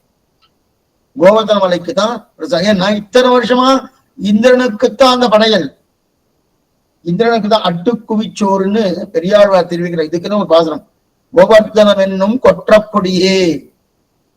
10 பாசனம் அனுகரிக்கிறார் சுவாமி பெரியாழ்வார் திருமொழியில. அப்படி இருக்க செய்து அப்ப முடிவாயிடுத்து, இந்திரனுக்கு கிடையாது, கோவர்த்தன மலைக்கு தான் முடிவாயிடுச்சு. உடனே என்ன பண்ணா, பல பல வண்டிகள். அந்த வண்டி எப்படி இருக்குன்னா, நிறைய சக்கரங்கள் இருக்கு. வண்டி என்ன நம்ம இன்னைக்கு 4 சக்கரம் 6 சக்கரம் இல்ல, கிட்டத்தட்ட 18 24 சக்கரங்கள் இருக்கு. அந்த 24 சக்கரங்கள் பொருந்திய வண்டி. அந்த வண்டி என்ன பண்ணும்னா, அந்த கோகுலத்துல இருக்கக்கூடிய ஒவ்வொரு வீட்டு வாசல்ல போய் நிற்கும். அந்த கோகுலத்துல ஒவ்வொரு வீட்டு வாசல்ல போய் நிற்கும். நின்ன உடனே அவ என்ன பண்ணுவான்னா, அவ அங்கு தங்கள் கிரகத்திலே பண்ணப்பட்ட சோறு, தகத்திலே பண்ணப்பட்ட கடியமது, தன்னுடைய கிரகத்திலே பண்ணப்பட்ட பக்ஷணங்கள் என்னென்ன உண்டோ அதெல்லாம் மொத்தமா ஏத்தணும், அந்த வண்டிக்குள்ள ஏத்தணும். என்னென்ன பட்சணங்கள் உண்டோ, என்னென்ன சோறு உண்டோ, என்னென்ன கரியமது உண்டோ, என்னென்ன குழம்பு சாத்தமது என்னென்ன உண்டோ அது அத்தனையும் ஏத்தணும். எல்லாத்தையும் ஏத்திட்டு எல்லாம் போட்டு ஏத்திட்டா. ஒவ்வொரு கிரகமா போயிட்டு ஒவ்வொரு வீட்டுக்கு முன்னாடி போய் நின்று அவரவர்கள் பண்ணி பண்ணி பண்ணி கொடுத்து எல்லாத்தையும் மொத்தமா ஏத்திட்டா. ஏத்தின உடனே எங்க போகணும், இந்திரனுக்கு படையல் தானே இத்தனை வருஷம் நடந்தது. ஆனா இந்த வருஷம் என்ன ஆயிடுச்சுன்னா, நேரா கோவர்த்தன மலைக்கு முன்னாடி கொண்டு போய் வச்சுட்டா. கோவர்த்தன மலைக்கு முன்னாடி கொண்டு போய் நிறுத்திட்டா. நிறுத்த உடனே அங்கிருந்து எல்லா பிரசாதத்தையும் விரிக்கணும், எல்லா பிரசாதத்தையும் நன்னா விரிக்கணும். நீங்க இந்த அன்னக்கூட்ட உற்சவம் எங்கேயாவது நீங்க சேவிக்கணும், அன்னக்கூட உற்சவம் சேவிக்கணும். இல்லைன்னா அது என்னைக்கு நடக்கிறதுன்னு தெரியலன்னு சொன்னோம். இன்னொன்னு சொல்லிடுறேன், திருமங்கியாழ்வார் திருநட்சத்திரம் கார்த்திகை மாசம் கிருத்திகா நட்சத்திரம். நீங்க திருவாரூ திருநகரி போகணும், அது அவதாரஸ்தலம் திருமங்கியாழ்வாருக்கு. அது அன்னைக்கு என்னைக்கு கார்த்திகையோ அன்னைக்கு சாயங்காலம் சேர்த்தி திருமஞ்சனம் ஆகிய பெருமாள் சேர்த்தி திருமஞ்சனம் பெருமாள் சேர்த்து திருமஞ்சனம் ஆகிய அங்கேயும் எழுதிருப்பார். அங்க ராத்திரி முழுக்க மடப்பதில இருந்து பிரசாதம் கொண்டு வந்து சேர்த்துருவார். குவியலா கொண்டு வந்து சேர்ப்பார். அங்கேயும் அதே மாதிரி அது அன்னக்கூட உற்சவம் கிடையாது. அது சுவாமி திருமங்கையாழ்வார் அவர் தஜ்யாராதனை பண்ணாருன்னு ஒரு நாளைக்கு 1000 பேருக்கு தஜ்யாராதனை பண்ணார். அந்த தஜ்யாராதனை பண்ணாருன்னு அந்த வழக்கத்தை முன்னிட்டு கொண்டு அவருடைய சாத்துவார் அன்னைக்கு நிறைய பிரசாதங்கள். அன்னைக்கு அந்த ஊர்க்காரெல்லாம் என்ன பண்ணுவா தெரியுமா, ஒவ்வொருத்தரும் வெறுமை வந்து காத்தால ஒரு 7 மணி 8 மணிக்கு அந்த பிரசாதம் விநியோகம் பண்ணுவா. ஏன்னா ராத்திரி முழுக்க பிரசாதம் முடிஞ்சு சேர்ப்பா. காத்தால 5 6 மணிக்கு சாத்துவார் ஆகும், 7 8 மணிக்கு 9 மணி ஆகும்னு வச்சுக்குவா. அது முன்ன பின்ன ஆகும், 2 மணி நேரம் 1 மணி நேரம் முன்ன பின்ன ஆகும். அப்ப அந்த ஊர்க்காரெல்லாம் நம்மளும் பிரசாதம் என்ன இலையில வாங்கிப்போம், இல்ல வந்து கையில வாங்கிடுவோம். அந்த ஊர்க்காரர் பாத்திரத்தையே கொண்டுருவா, பாத்திரத்தையே கொண்டு பாத்திரத்தை வாங்கிட்டு போவா. அந்த அளவுக்கு பிரசாதம் கொடுக்குறா. இதுக்கு சொல்ல வந்தேன்னா, அப்ப இதெல்லாம் கொண்டு போய் இந்த கோபகுமாரர்ல அந்த வண்டியில கட்டு கொண்டு போய் கோவர்த்தன மலைக்கு முன்னாடி எல்லாத்தையும் போட்டாச்சு. எல்லாம் போட்டாச்சு. போட்ட உடனே எல்லாம் விரிச்சாச்சு. இனிமே கோவர்த்தனம் சாப்பிடணும், மலை சாப்பிடணும். மலை அச்சிது, மலை சாப்பிடணும் போனோம். இப்ப மலை சாப்பிடணும்னு வந்துட்டோம்னா இப்ப என்ன ஆயிடுச்சுன்னா, இன்னொரு பக்கம் என்ன ஆயிடுச்சுன்னா, இந்திரனுக்கு கோபம் வந்துடுச்சு. ஓ வருஷம் நமக்காக கொண்டு படையல் போடுவார். இந்த வருஷம் என்ன பண்ணிட்டா அப்படின்னு இந்த கண்ணன் தான் மாத்திருக்கான். கண்ணன் என்கிட்டயே அபச்சாரப்படுறானே, இது ரொம்ப கர்வமான பேச்சு இந்திரனுக்கு. கண்ணன் என்கிட்டயே அபச்சாரப்பட்டு இருக்கானே அப்படின்னு ஒண்ணுமில்ல, ஒரு சிறு பிள்ளையா இருக்கச்சே இப்படி அசட்டத்தனமா நடத்திட்டு இருக்கானே. இவனுக்கு ஏதாவது பாடம் நாம் கற்பிக்க வேண்டும் அப்படின்னு உரிமைன்னு இருக்கார் யாரு? இந்திரன். பாடம் கற்பித்து ஆகணும்னு நினைச்சிட்டு இருக்கார். இதத்தான் அப்ப அங்க பிரசாதம் போட்டாச்சு, மலைக்கு முன்னாடி பாச்சு, மலைமலையா சோறு இருக்கு, ஆச்சரியமான பிரசாதம். அப்ப அந்த மலைமலையா சோறு இருக்கச்சு நடுவுல சொன மாதிரி பண்ணுவா. சோறே ஒரு மலையா இருக்கு வச்சுக்க, அத மலையில சொன மாதிரி பண்ணுவா. அந்த சொன மாதிரி வெட்டி அதுல நெய்ய ஊத்துவா. அந்த பக்கம் இன்னொரு சொன மாதிரி பண்ணுவா, அதுல தயிரை விடுவா. இந்த பக்கம் இன்னொரு சொன மாதிரி பண்ணுவா, அதுல நெய்ய விடுவா. இன்னொரு பக்கம் குழம்பு விடுவா, இன்னொரு பக்கம் சாத்த பத்தி விடுவா. அதுக்கப்புறம் சுத்தி அங்கங்க மலை முகடு இருக்கு போனோம், மலை முகடு. அந்த மலை முகடு இடத்துலலாம் சில இடத்துல கரியமுதி வைப்பா, சில இடத்துல கூட்டமுதி வைப்பா, சில இடத்துல தேன்குழல் வைக்கிறா, சில இடத்துல முறுக்கு வைக்கிறா, சில இடத்துல வடை வைக்கிறா, சில இடத்துல கீரை வைக்கிறா. அப்பம், அதிரசம், லட்டு, என்னென்ன உண்டோ கண்ணனுக்கு என்னென்ன முடியுமோ அத்தனையும் பண்ணியிருக்காங்க. என்னென்ன உண்டோ அதை மொத்தையும் கொண்டு வந்து வைக்கிறா. வச்சாச்சு. இப்ப கோவர்தன மலை சாப்பிடணும், கோவர்தன மலை சாப்பிடணும். சாப்பிடணும்னா இப்ப கண்ணன் எல்லாரையும் பார்த்து சொல்றாரு. என்ன சொல்றாருன்னா, பகவான் சாப்பிடணும்னா நிவேத்தியம் பண்ணும்போது நம்ம பார்க்கலாமா? பார்க்கப்படாதுன்னு. இப்ப பகவான் நிவேத்தியம் பண்றார், உள்ளுக்குள்ள போய் பெருமாள் கண்ட்ரோல பண்றார் பிரசாதத்தை, உடனே திற போட்டுறானோ. அப்ப அதே போல இந்த கோவர்தனம் தான் கொஞ்சம் சாப்பிடணும். சாப்பிடணும்னா தர போடணுமோ? மலைக்கு என்னமா சுவாமி திற போடுறது? போட முடியுமா? மலைக்கு திரையே போட முடியாது. எவ்வளவு பெரிய மலை, திரை கட்ட முடியுமானா? கட்டவே முடியாது. அப்ப என்ன பண்ணலாம்? இந்த கண்ணன் பார்த்தார், மலை சாப்பிடணும், மலை சாப்பிடணும்னா திரை போடணும், திரை போட முடியுமானா என்ன பண்ணலான்னு கேட்கிறா எல்லா குழந்தைகளும். இல்ல ஒண்ணுமே இல்லை, நீங்க எல்லாரும் கண்ணை மூடிட்டு இருக்கோம், நீங்க எல்லாம் கண்ணை மூடிட்டு இருக்கோம், மலைக்கு திரை போட முடியாது. அதனால நீங்க என்ன பண்ணுங்க, கண்ணை மூடிட்டு இருக்கோம். கண்ணை மூடிட்டேன்னா மலைக்கு திரை போட்ட மாதிரி ஆயிடுது. ஏன்னா உங்களுக்கு மழை தெரியாதனோ, திரை போட்டாலும் தெரியாது, கண்ணை மூடிண்டாலும் தெரியாது. அப்ப கண்ணை மூடின்றுங்கோ, கண்ணை மூடினா மழை தெரியாதனோ, தெரியாதுன்னா அப்ப கோவர்தன மலை இதெல்லாம் சாப்பிட போறது அப்படின்னு கண்ணன் சொன்னான். அவன என்ன மாட்டா, எல்லா குழந்தைகளும் கண்ணன் வார்த்தையே சத்தியம், இதுதான் இந்த திட அத்தியவசாயம் இருக்கணும். இந்த திட அத்தியம் அவ்வாறு நிறைய இருந்தது, இந்த குழந்தைகள் நிறைய இருந்தது. இருந்தபடியாக பண்ணா உடனே எல்லாரும் கண்ணை மூடிட்டா, கண்ணை மூடிட்டா. இப்ப ஒரு நிமிஷம் அவன் கண்ணை மூடிட்டாரனோ, இப்ப கண்ணன் என்ன பண்ணினா, அகம் கோவர்தனோஸ்மி, அகம் கோவர்தனோஸ்மி, நானே கோவர்தன் சொல்லி ஒரு பருக்கு மிச்சம் இல்லாம எல்லாம் உள்ளுக்குள்ள போயிடுச்சு. கண்ணனம் பெருமாவுடைய வயிற்றுக்குள்ள போயிடுச்சு. உலகம் உண்ட பரிவாயந்தனர், எத்தனை பிரசாதங்கள், எத்தனை பட்சணங்கள், எத்தனை அதுக்கு உண்டான கரியம் வந்து என்ன, கூட்டம் வந்து என்ன, எல்லாமே இந்த வாயு இந்த திருவயிற்றுக்குள்ள போயிடுச்சு. எல்லாம் போயிடுச்சு. போன உடனே எல்லாரும் கண்ணை தரங்கோ, கோவர்தனை சாப்பிட்டு பாருங்க, கோவர்தனை சாப்பிட்டு பாருங்கன்னா எல்லா குழந்தையும் கண்ணை திறந்து பாக்குறா. கண்ணை திறந்து பார்த்தா ஒரு பிரசாதம் கூட இல்லை, ஒரு பருக்கு கூட இல்லை, ஒரு பருக்கு கூட இல்லை. ஓ, இத போல இந்த இந்த எந்திரன் சாப்பிட்டதே கிடையாது, ஏதோ ஒரு துளி எடுத்துட்டு மீதி எல்லாம் கொடுத்துருவானே, இந்தமா சாப்பிட்டுருக்கா. கோவர்தனத்துக்கு தான் இனிமே பண்ணணும், எல்லாருக்கும் கொண்டாட்டம் வந்துடுச்சு. கோவர்தனத்துக்கு தான் இனிமே பண்ணணும், இந்த மலைக்கு தான் பண்ணணும்னு சொல்லி கோவர்தனம் என்னமா சாப்பிட்டு இருக்கு, நாம சொன்ன படிக்காத நல்லா சாப்பிட்டு இருக்கணும் அப்படின்னு கண்ணை திறந்து பார்த்து எல்லாருக்கும் ஒரே கொண்டாட்டம், ஒரே ஆனந்தம். அப்ப குழந்தைகள சத்தம் விட்டுட்டே இருக்கா. பெரியவாளுக்கு ஒண்ணுமே புரியல, என்ன இது இந்திரன் ஏதோ ஒண்ணு சாப்பிடுவான், ஏன்னா இந்த கோவர்தனம் ஃபுல்லா சாப்பிட்டு எப்படி சாப்பிட்டு தெரியாம, ஆனா எல்லாத்தையும் தாவாங்கிட்டான். அகம் கோவர்தனோஸ்மி, அவன் கோவர்தனோஸ்மின்னு சொன்னா இப்ப கோவர்தன மலை மேல நிறைய பிரீத்தி வந்துடுச்சு. யாருக்கு? கோபகுமாரர்களுக்கு எல்லாரும் பிரீத்தி வந்துடுச்சு.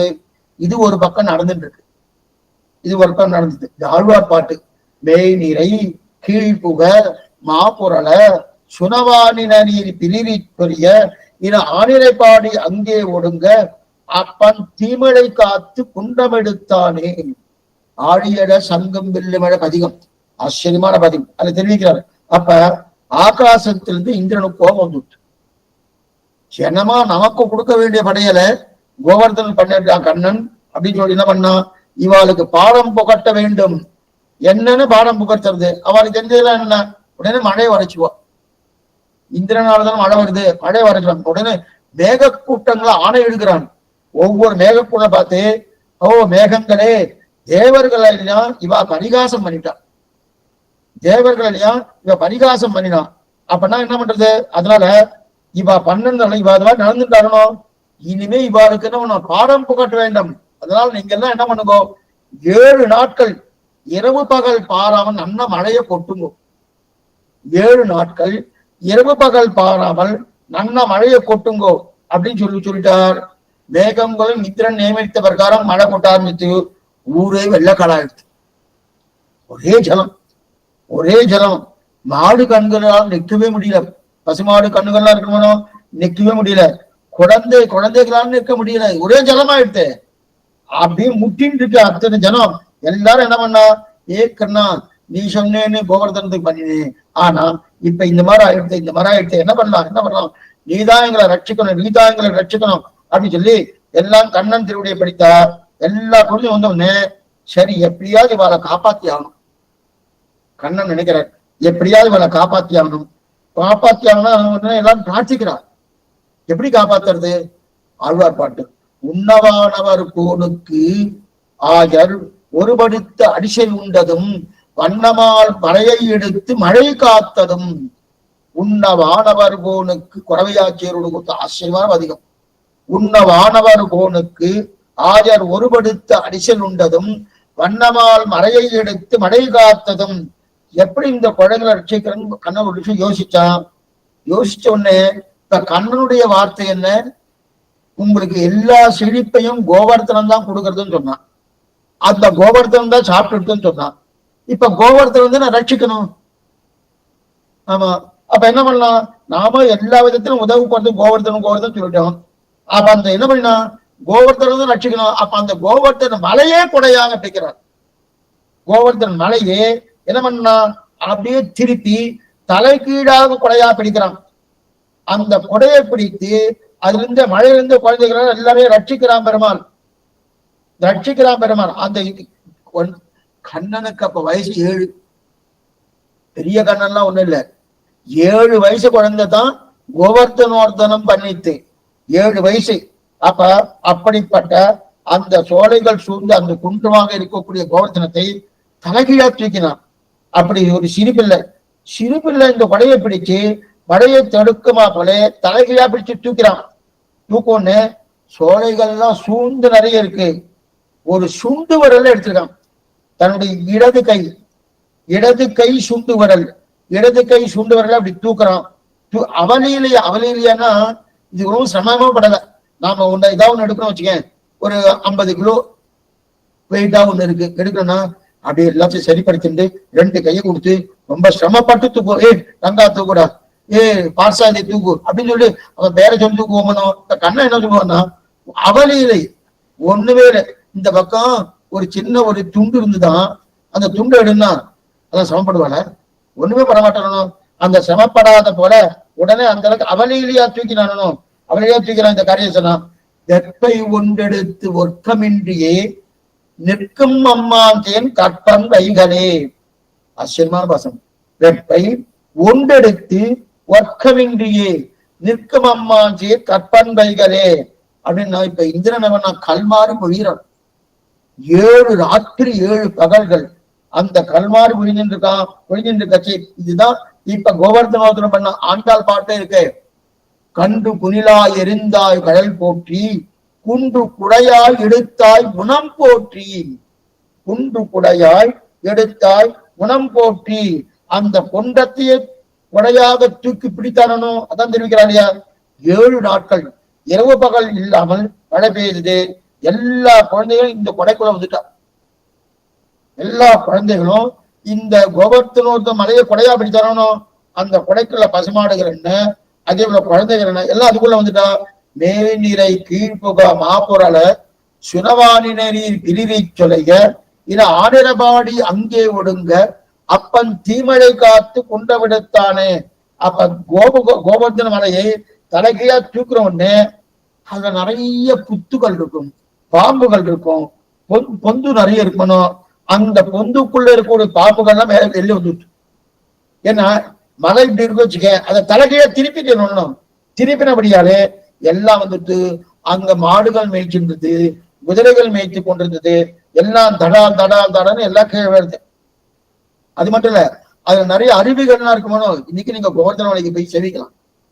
கோவர்தன மலைக்கு போய் ஆச்சரியமா அது பரிக்கிரகம் அப்படின்னா கோவர்தன மலை சுத்தது. சில பேர் என்ன பண்ணுவா, முட்டிக்காலியே நினைப்பா, சில பேர் ஒவ்வொரு அடியா நினைப்பா, சில பேர் அங்க பிரதட்சணம் பண்றான். நீங்க அங்கெல்லாம் போனா அதெல்லாம் செவிக்கலாம்.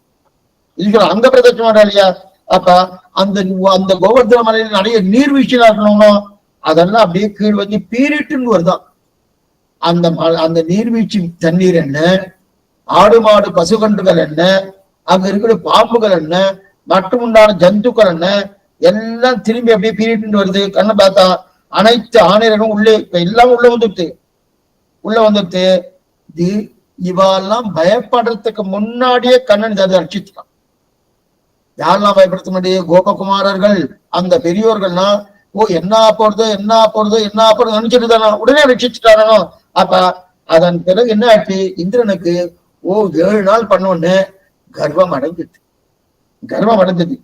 கர்வப்பட்டுட்டோம், தப்பான கழிதை பண்ணோம், கண்ணனிடத்துல நம்ம அபச்சாரப்பட்டு கூடாது அப்படின்னு சொல்லிட்டு இந்த மாதிரி அபச்சாரப்பட்டோம்னு கர்வப்பட்டோம்னு தெரிஞ்சது. இந்த குழந்தைக்கு நம்ம அபச்சாரப்பட்டிருக்கப்படாது.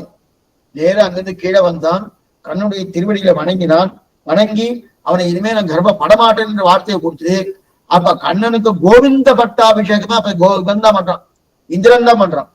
கண்ணனுக்கு கோவிந்த பட்டாபிஷேகம், அந்த கோவிந்த பட்டாபிஷேகம் பண்ணி வைத்ததே யாருன்னா இந்திரன் தான். அப்ப மலையை தூக்கி கொடையாக பிடிக்கும் போது எல்லா குழந்தைகளும் கேட்கிறான். சந்தேகம் வந்துட்டு, 7 வயசு குழந்தை, எவ்வளவு பெரிய மலை, அந்த மலையை கொடையா பிடிக்கிறான்னா கண்ணா நீ யார்? நீ தேவனா? நீ கந்தர்வனா? நீ யக்ஷனா? நீ யார்? இந்த மாதிரி மலையை தூக்கின்றிருக்கியே, சாமானியமா எங்களால தூக்க முடியலையே, மனுஷனால பண்ண முடியாத ஒரு காரியத்தை நீங்க பண்ணிட்டு இருக்கியே. இத்தனை நாள் நான் என்ன நினைச்சிட்டு இருந்தேன், நீங்க எங்கள்ல ஒருத்தர் நினைச்சிட்டு இருந்தேன். நீ யார்? இப்ப மலையை தூக்குறதை பார்த்தா நீ யாரோடு தெரியுது, எங்களோட கோட்டி மாதிரி தெரியல. நீ யாரோ யக்ஷனா, கந்தர்வனா, தேவனா அப்படின்னு சொன்ன உடனே கண்ணனுக்கு கோபம் வந்துட்டு, உங்களுக்குள் நான் ஒருத்தன், அகம்போ பாந்தவோ ஜாதகா, நான் உங்களுக்குள் ஒருத்தன். ஏன்னா உங்களுக்குள் ஒருத்தன் பிறந்து என்ன, ஏஷநாராயண ஸ்ரீமான் ஸ்ரீரானவனிகே தனகா நாகபரியங்க சுத்த ஆகத்தோ மதுராபுரன்னு இந்த கோபகுமாரனுடைய தன்னுக்குள்ள ஒருத்தனா பிறக்கணும்னு ஆசை யாருக்கு? கண்ணனுக்கு. அந்த ஆசையார் தான் இடையனா வந்து பிறந்திருக்கார். அப்ப உங்களுக்குள்ள ஒருத்தன் சொல்லிட்டு இருக்கான். அவ மறுபடியும் கேட்கிறான் குழந்தைகள்லாம், நீ யாருன்னு கேட்கச்சே, இந்த மாதிரி நீங்க கேள்வியை கேட்டு இருந்தேன்னா இப்பயே மலையை கீழே வச்சுக்குவேன். இந்த மாதிரி பேசினா தான் பயப்படுவான். இந்த மாதிரி கேட்டு இருக்க மலையை கீழே வச்சுனேன். உங்கள ஒருத்துக்குறேன் நீங்க ஒத்துக்கிறேனா? நான் உங்களோட ஒருத்தன். உங்களில் நீங்கள் எப்படி யாதவர்களோ அதே யாதவன் தான் நான். அதனால உங்கள ஒருத்தன் ஒத்துக்கிறேனோ, ஒத்துண்டா இந்த மலையை தூக்கி பிடிக்கிறேன். உங்களுடைய உறவுக்காரன் சொல்லிட்டா மலையை தூக்கி பிடிக்கிறேன். இல்லைன்னா இப்பயே விட்டுடுன்னா நீ எங்கள ஒருத்தன் தான். அவெல்லாம் ஒத்துண்டா. எதுக்கு சொல்லனா, இந்த விஷயத்தை தான் ஆண்டாள் ஞாபகப்படுத்துறான். 28ஆம் பாட்டுல ஞாபகப்படுத்துற, கறவைகள் பின்சென்று காணம் சேர்ந்தும் போம் அறிவொன்றும் இல்லாத ஆய்குலத்து உந்தன்னை பிறகு பிறந்தனை புண்ணியம் யாமுடையோம் குறைவொன்றும் இல்லாத கோவிந்தா, உந்தன்னோடு உறவையில் நமக்கிங் ஒழிக்க முடியாது அறியாத பிள்ளைகளோ அன்பினால் உந்தன்னை சிறுபேர் அழைத்தம் சீரி அருளாதே அப்படின்னு தெரியாது இல்லையா? இந்த நாராயணன் நான் ஞாபகப்படுத்த மாட்டோம். ஏன்னா உனக்கு என்ன பேரு? சிறுபேர். ஏன்னா முதல்ல சிறு பேர் பெரு பேர்னு 2 உண்டு. கோவிந்தான்றது பெரிய பேரும், நாராயணா சிறிய பேரும். சுவாமி நாராயணன் பெரிய பேரு, நாங்க முதல்ல தெரியாதனத்தாலே உன்னை நாராயணன் சொல்லிட்டோம். எங்க சுவாமி? முதல் பாட்டு நாராயணனே நமக்கே பறை தருவான்னு. இப்ப தெரிஞ்சுட்ட நீ கோவிந்தன். நாராயணன பராத்பரன், மேம்பட்டவன், சமமானவன் கிடையாது, மேம்பட்டவனும் கிடையாது, செய்வை குண்டநாதன் என்கிற அர்த்தம். கோவிந்தன்னா மாடு கன்றுகளுக்கு முன்னாடி போறவன், பசுமைப்பவன், திவத்தினம் பசுநெறி மெய்ப்புபத்தி செங்கனிவாயங்கள் ஆயர் தேவே கன்று மேய்த்து இனிது கொண்ட காலாய் ஆழ்வார் தெரிவிக்கிறார் இல்லையா? அப்படி இருக்கச்சு இப்ப நாங்க புரிஞ்சுட்டோம், இனிமே உங்க பெரிய பெரிய பெரிய பேரை சொல்லி கூட மாட்டோம், நாராயணன் சொல்ல மாட்டோம். அப்ப என்ன அர்த்தம்? உனக்கு கோவிந்தன் பேர் இருக்கு இல்லையா, அப்ப தெரிவிதான் கூப்பிடுன்னு தெரிவிக்கிறாங்க. அப்ப இனிமே க்ஷீராப்திநாதன் என்று, ஏன்னா பார்க்கடலில் பையற்று என்ற பரமன்னு சொன்னார் இல்லையா, அதெல்லாம் சொல்ல மாட்டோம். நாராயணன் சொன்னார் இல்லையா, அதையும் சொல்ல மாட்டோம். எங்கள்ல ஒருத்தன் யாதான்னு ஒத்துக்கொள்கிறோம்னு என்ன பண்ணா, கண்ணன் தூக்கு விடுதிவெல்லாம் ஒத்துக்காரணும். இன்னைக்கு நீங்க செவிக்கலாம். இந்த கோவர்த்தன ஒருத்தனை பண்ண இடம் சுவாமி பஞ்சத்வாரக சேவிச்சிருக்கணும். பஞ்சத்வாரக அதாவது ராஜஸ்தான் இருக்க நாதத்வாரகா, மொத்தம் 5 துவாரகை பஞ்சத்வாரகா. குஜராத்ல 4 துவாரகை, குஜராத்ல இருக்குது 4 துவாரகை. தாக்கூர் துவாரகா அது மூலத்வாரகா, குஜராத்ல இருக்கு மூலத்வாரகா. கோமதி துவாரகா, பேட் துவாரகா, இதெல்லாம் குஜராத்ல இருக்கு. அதே இந்த பேட் துவாரகா இருக்கு இல்லையா, பேட் துவாரகா மேல மேல வரும் சரித்திரம் பார்க்க வரும். குச்சேரன் சந்தித்த இடம் பேட் துவாரகா, குச்சேரன் சந்தித்த இடம் பேட் துவாரகா. அடுத்து ராஜஸ்தான் போனோம்னு வச்சுக்க, உயர்ந்ததா இருக்கக்கூடிய துவாரகா, அந்த துவாரகா தான் துவாரகா. அப்ப முன்னோடு துவாரகா பேட் துவாரகா, பேட் துவாரகா. அதுக்கப்புறம் மீராபாய் இருக்கணும், மீராபாய் மூலமா பெருமைப்பட்டுதான் நாதத்வாரகான்னு பேரு. மீராபாய் மூலமா பெருமை பெற்றது நாதத்வாரகம்னு. ஸ்ரீநாத்ஜி அங்க அடிக்கடி சொல்லுவா, ஸ்ரீநாத்ஜி ஸ்ரீநாத்ஜின்னு சொல்றா இல்லையா. இந்த இடத்துலதான் கோவர்த்தனவர்தனம் பண்ணின கண்ணன் இன்னைக்கு சேவை சாய்க்கிறான். ஸ்ரீநாத்ஜி ஸ்ரீநாத்ஜி அங்க போனாலே அப்பப்ப தரையை போட்டுவா, அப்புறம் தரையை எடுப்பா. செவிங்க கோவர்த்தனம் பண்ண கண்ணன், அப்ப அங்கதான் சேவை சாய்க்கிறான். கோவர்த்தனவர்தனம் பண்ணின கண்ணன் இன்னும் சேவை சாய்க்கிறான். அவசியம் செவிக்கேறும். பஞ்சத்வாரக தேத்வாரகா, தாக்கூர் துவாரகா, கோமதி துவாரகா, இதெல்லாம் இருக்கு. திருப்பிக்கிறேன் இதுக்கு சொல்ல வந்தேன்னா அப்படிப்பட்டது அதுதான். ஆக இப்படி அவசியம் சேவிக்க வேண்டிய இடம் தெரிவித்தார். அப்ப கோவர்த்தனோர்த்தனம் முடிஞ்சிட்டு. அப்ப இது கோவர்த்தனோர்த்தனம் நம்ம புரிஞ்சு கொள்ள வேண்டிய விஷயம் என்னன்னா, கண்ணன் எம்பெருமான் இந்த மாதிரி ஒரு லீலைகளை ராமன் பண்ண மாட்டார், கண்ணன் தான் பண்ணுவார். அடிக்கடி தான் பராத்பரன் பராத்பரன் காமிச்சுப்பார். ஆனா பராத்பரன் பராத்பரன் காமிக்கக்கூடிய தன்மை ஏற்பட்டாலும் காட்டிக்கொள்ளாம இருக்கக்கூடியவன் ராமன். ஏன்னா யுத்தம் முடிஞ்ச உடனே பிரம்மா சொல்றார், நீ நாராயணன், ராமன் வந்த காரியம் முடிஞ்சுட்டு நீ சிவை கூட வந்துடுனார். அப்ப அவர் என்ன சொல்றாரு தெரியுமா, தயரதற்கு மகன் தன்னை என்று மட்டிலேன் தஞ்சமாக, நான் தயரதற்கு மகன், நான் நாராயணன் இல்லைன்ற. எங்கெங்கெல்லாம் இவருக்கு வாய்ப்பு கிடைச்சாலும் தான் பராத்பரன் என்கிற தன்மையை விட்டுட்டே வந்துட்டு இருப்பார். ஆனா அப்படியே எங்க ஒருத்தர் காமிச்சிடுவாரு. யாருக்கு? ஜட்டாயுக்கு மோட்சம் கொடுக்கச்ச காமிச்சு கொடுத்தாருன்னு ராமன். என்ன இருந்தாலும் அது பீரிட்டு வந்துடும். ஆனா கண்ணன் அப்படி இல்லை. எங்க வாய்ப்பு கிடைக்கிறதோ நான் பராத்பரன், மேம்பட்டவன் மேம்பட்டவன்.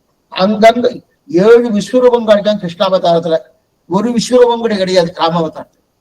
7 விஸ்வரூபம் காமிச்சுட்டாங்க. இதுக்கு சொல்ல வந்தேன்னா, அந்த மாதிரி இந்த ஸ்ரீநாத்ஜின்னு சொல்லுவார். அங்கதான் கோவர்த்தனோர்த்தனம் பண்ண சேவை சாய்க்கிறார். இப்ப அந்த சரித்திரம் முடிஞ்சது. அதுக்கப்புறம் சரத்காலம் பூர்ணிமை வந்தது. அதாவது கண்ணன் ராசக்கிரீடை ஆச்சரியமானது. இதுலதான் நிறைய சந்தேகங்கள் வரும். அது என்னமா சுவாமி கண்ணன் ராசக்கிரீடை பண்ணுவான், இன்னொருத்தர் மனைவியோடு ஆடலாமா, இதெல்லாம் பண்ணலாமா, இந்த அதே மாதிரி இந்த பெண்களோடு ஆடலாமா, இதெல்லாம் பண்ணலாமான்னு கேள்வி வந்துடணும். இதுக்கெல்லாம் சுக்கராச்சாரிய பதில் சொல்ல போறாரு, பின்னாடி பார்க்க போறோம். இப்ப ராசக்கிரீடை, ஏன்னா ராசக்கிரீடை பண்றதுக்காக கண்ணன் திருவுள்ளம் கொண்டான். ராசக்கிரீடை பண்றதுக்காகவே கண்ணன் திருவுள்ளம் கொண்டான். அந்த திருவுள்ளம் கொண்டானனும் சரி சுவாமி, திருவுள்ளம் கொண்டான் ஒரு கோபிகை ஒரு கண்ணன், ஒரு கோபிகை ஒரு கண்ணன், இப்படி மாற்றி மாற்றி ஒருத்தர் கொத்தி தோல்ல கையை வச்சுட்டு ஆடுவாராம். இந்த கோல்ல கையை வச்சுட்டு இந்த கோல்ல கையை வச்சுட்டு ஒருத்தர் கொடுத்து என்ன பண்ணா, ஒரு கோபிகை ஒரு கண்ணன், ஒரு கோபிகை ஒரு கண்ணன், ஒரு கோபிகை மாத்தி மாத்தி. இதான் ராசக்கிரீடன் பேரு. ஜலத்துல இறங்கி ஆடா பாருங்க, ஜலம்னா தண்ணீர். ஜலத்துல இறங்கி ஆடினா அதுக்கு ஜலக்கிரீடன்னு பேரு. வெளியில ஆடினா அதுக்கு ராசக்கிரீடன்னு. ஜலத்துல ஆடும்போது 2 கோபைன்னு பார்த்தா ஒரு கண்ணன் இருப்பார், 2 கண்ணன்னு பார்த்தா நடுவுல ஒரு கோபிகை இருப்பார். இதெல்லாம் நீங்க இப்படி பார்த்தோம்னா 2 கண்ணன் இருக்கான சுவாமி, ஒரே ஒரு கோபிகை தானே இருக்கா. ஏன்னா இந்த பக்கம் கண்ணன் இந்த பக்கம் கண்ணன் நடுவுல கோபிகை அப்படி பார்த்தா. அதே 2 கோபிகைன்னு பார்த்தா நடுவுல கண்ணன் வந்துருவா. இந்த பக்கம் கோபிகை அந்த பக்கம் கோபி நடுவுல கண்ணன் இருக்கணும். அப்ப அந்த நிலையில் இருக்கணும். இதெல்லாம் திருப்பி திருப்பி திருப்பி ஆடலாம். 2 கண்ணன் கோபிகை, அந்தந்த பெண்கள் என்ன பண்றாங்கன்னா நல்லா பார்த்துக்கோ, அந்தந்த பெண்கள் தங்கள் தங்கள் கணவனை விட்டுட்டு தாய் தகப்பனாரை விட்டுட்டு கண்ணனோடு ஆடுறதுக்காக வந்துட்டோம். அந்தந்த பெண்கள் தங்கள் தங்கள் தகப்பனார் என்ன, தங்கள் தங்கள் கணவன்மார்கள் என்ன, அவெல்லாம் விட்டுட்டு என்ன பண்றா, வேற கண்ணனோட ஆளுந்தா. கண்ணன் எல்லாரையும் முதல்ல திருப்பி அனுப்பிச்சிட்டோம். நீங்க எல்லாம் இங்க வரப்படாது, நீங்க எல்லாம் இங்க வரப்படாது, உங்க வீட்டுக்கு போங்க, உங்க வீட்டுக்கு போங்க, உங்க வீட்டை விட்டுட்டு இங்க வரப்படாது, நீங்க போங்க போங்கன்னு கண்ணன் சொன்னா அவ கேட்கறதா இல்லை. அவ கேட்கறதா இல்லை. எல்லாருக்கும் அந்தராத்மாவாக இருக்கிற நீயே எங்களை அனுப்பிவிட்டால் நாங்க எங்க போவ? அவ கேட்கிறான். எல்லாருக்கும் அந்தராத்மாவா நீ தானே இருக்க, எங்க எல்லாருக்கும் யார் அந்தராத்மா? நீ தானே. உள்ளுவார் உள்ளிட்டெல்லாம் உடனிருந்து அறுதியிட்டு எல்லாருக்கும் அந்தராத்மா நீ இருக்கணும் அப்படிங்கச்சே நீயே எங்களை அர்ச்சனை எங்க போறது? உன்னோடு கூட இருந்து அனுபவிக்காக வந்தோம், உன்னோடு கூட இருந்து அனுபவித்து பிரார்த்திக்க. எத்தனை சொன்னாலும் அவன் எடுக்காதபடியால பிரார்த்திக்க சரின்னு கண்ணை ஒத்துண்டான். ஒத்துண்டு இதுலதான் பெரிய கேள்வியே இருக்கு. இந்த கேள்வியை இன்னைக்கு நம்ம நிறைய பேர் இன்னைக்கு கேட்கிறாருனோ, பரீட்சித்து அன்னைக்கே கேட்டுட்டான். இந்த இந்த விஷயத்துல சுக்கராச்சாரிய பரீட்சத்துக்கு சொல்லிட்டு இருக்காருனோ 7 நாட்கள்ல பரீட்சித்து அன்னைக்கே கேட்கிறான். இது என்னன்றது பின்னாடி பார்ப்போம். இப்ப ராசக்கிரீன் நல்லா முடியும் போது நான் சொல்றேன், இந்த இடத்துல சல சல சலன்னு யமுனை ஆறு ஓடிட்டு இருக்கு. ஓடிட்டு இருக்கச்சே அந்த யமுனை ஆற்றினுடைய கரை நிறைய மணல் திட்டு இருக்கும். அப்படி மேடு மேடா மேடு மேடா இருக்கும்.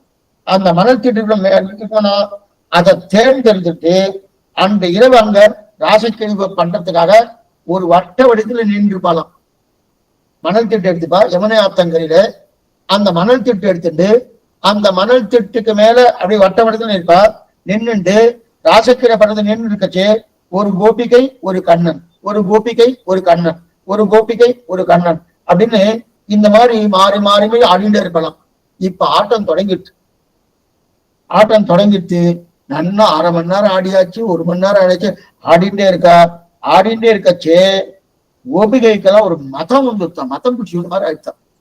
கோபிகைக்கெல்லாம் என்ன ஆயிடுச்சுன்னா, ஏன்னா இவாளுக்கு ஒரு சந்தோஷம். என்ன சந்தோஷம்னா கண்ணனோடு ஆடிட்டு இருக்கும், கண்ணனோடு ஆடிட்டு இருக்கும், என்னமா ஆடிட்டு இருக்கும், என்னமா ஆடிட்டு இருக்கோம்னு சொல்லிட்டு அந்த ஒரு மதம் பிடிச்ச மாதிரி வந்துட்டு இனிமே சந்தோஷத்தை மலர விட்டாச்சனை இவள் பிராணமே போயிடும். என்னைக்குமே துக்கம் அதிகமா போனாலும் பிராண ஆபத்து. அதே போல சந்தோஷம் அதிகமா போனாலும் பிராண ஆபத்து தான். நம்ம என்ன நினைக்கிறோம், துக்கம் இருந்தா பிராணம் போயிடும், சந்தோஷம் இருந்தா பிராணம் போவதுன்னு நினைக்கிறோமோ? கிடையாது. சந்தோஷம் அதிகமானாலும் இருக்கிறபடி இருக்கணும் எல்லாமே. அதுல முனியார் துயரங்கள் முந்திலும் இன்பங்கள் மொய்த்திடும் மனம் கனியார். திருவார் ராமாயணத்தாய் பாசனம். எம்பெருமானார் எப்படி இருப்பார்னா, முனியார் துயரங்கள் முந்திலும், துயரங்கள் முந்தின்றே முன்னாடி போறது, சரி இன்பங்கள் மொய்த்திடணும், இன்பங்கள் மேல வந்து மொய்க்குமா. முனியார் துயரங்கள் துயரங்கள் முன்னாடி போகும், ஆனா இன்பங்கள் மேல வந்து மொய்க்கும். இந்த 2 நிலையிலுமே நமக்கெல்லாம் இன்பம் நிறைய வந்துன்னா அப்படியே அப்படியே கூத்தாடினே இருக்கும். துன்பம் வந்து ஊத்துனா அப்படியே கீழே படுத்து உரண்டு ஓன்னு அழ ஆரம்பிச்சிடும். 2மே பண்ண மாட்டாரு பெருமானார். ஏன்னா சரிசமமா பார்க்கணுமோனோ. இப்ப எதுக்கு சொல்ல வந்தேன்னா, இப்ப அப்ப சந்தோஷம் அதிகமானாலும் பிராணம் போயிடும், அது துக்கம் அதிகமானாலும் பிராணம் போயிடும். இதை நன்னா கண்ணன் புரிஞ்சுட்டா. ஓ இவ இப்படிப்பட்ட ஆனந்தத்துல இருக்கா, இந்த ஆனந்தத்துல உடனே இவாளுக்கு கொஞ்ச நாள் ஆயிடுச்சு, கொஞ்சம் நாடி ஆயிடுச்சுனாலே இவாளுக்கு பிராணம் போயிடுமே, என்ன பண்ணான்னு சட்டுன்னு தன்னை மறைச்சுட்டான். அங்கராம் அங்கராம் அஞ்சனே ராதமான்னு ஒரு கண்ணன் ஒரு கோபிக்கை, ஒரு கண்ணன் ஒரு கோபிக்கை இப்படி ஆடிண்டு கச்சே சட்டுன்னு மறைச்சிட்டா. மறைச்ச உடனே கண்ணனை காணும். கோபகுமாரன் கோபிகள் எல்லாம் பாக்குறான், கண்ணை காணமே கண்ணை காணமே கண்ணனை காணமேன்னு. ஏன்னா கோபிகை ஒவ்வொரு கோபிகா தேடுறா, கண்ணனங்க கண்ணனங்க கண்ணனங்கன்னு. கண்ணனை காணுமே காணுமேன்னா கண்முன்னே இருக்கானே. கண்முன்னா கண்ணனை பார்க்கணும்னா நம்முடைய கண்ணோட்டத்தின் முன்னாடிதான் கண்ணன் இருக்கான். அப்படி காணமே காண. ஏன் இது போல ஒரு யானை, அதாவது ஒரு ஆண் யானை காணாமல் போனால் பெண் யானை எப்படி தவிக்குமோ அதே போல கோபிகைகள் கண்ணனை பார்க்காம தவிக்கிறான். நல்லா பார்த்துக்கணும். ஒரு ஆண் யானை, 2 ஆண் யானை பெண் யானை 2மே நல்லாதான் இருந்தது. திடீர்னு ஆண் யானையை காணும், உடனே தவிக்க ஆரம்பிச்சிடும் பெண் யானை. தவிக்கிறதுனோ அதை போல கோபிகைகள் எல்லாம் கண்ணனை தேடுறா, தவிக்கிறா. எப்படி கேள்றா, மரத்தை பார்த்து மரமே கண்டாயா கண்ணனை, செடியை பார்த்து செடியே கண்டாயா கண்ணன். அதே போல அங்க இருக்கிற மயில் இருக்கணும், மயிலை பார்த்து மயிலே கண்டாயனா. ஒவ்வொருத்தரையும் பார்த்து பார்த்து இந்த அவனை கேட்கிறா, கோபிகைகள் நினைக்கிறா கண்டாயா கண்டாயா கண்ணா கேட்கிறா. கண்ணனை காணும், கண்ணனை காணும். ஆனா இத்தனை நாள் கண்ணனோடு நன்னா ஆனந்தமா இருந்தா. இப்ப கண்ணன் காணாதபடியாலே விறகுதாகும், அதனுடைய வருத்தம். அந்த வருத்தத்தை குறைக்கணும் போகணும். புரியத்துக்காக சொல்றேன். நாமே யாத்திரை போயிட்டு வரும், திருவரங்க யாத்திரை, பத்ரி யாத்திரை, அதே போல முக்திநாத் யாத்திரை. இந்த பக்கம் என்னென்ன திவ்ய சேவிச்சிருவோம். சேவிச்சுட்டு வந்து சுவாமி போயிட்டு வர வரைக்கும் ரொம்ப ஸ்ரீவைகுண்டத்துல இருக்கிற மாதிரி இருந்து சுவாமி, அண்ணா இருக்கு சுவாமி. ஆத்துக்கு வந்தவனே ஒரே கட்டமா இருக்கு அப்படின்னு. அப்ப நமக்கு அந்த யாத்திரையுடைய அனுபவம் நன்னா இருந்தது. ஆத்துக்கு வந்தவொடனே ஏதோ நரகத்துல வர்ற மாதிரி இருக்கணும் இருந்துட்டு. இப்ப நம்ம இந்த நரகத்துல வர்ற மாதிரி இல்லாம இருக்கணும். என்ன பண்ணோம், அந்த யாத்திரை அனுபவத்தை ஞாபகப்படுத்திட்டு அதை நம்ம என்ன பண்ணுவோம், அனுகாரம் பண்ணணும்.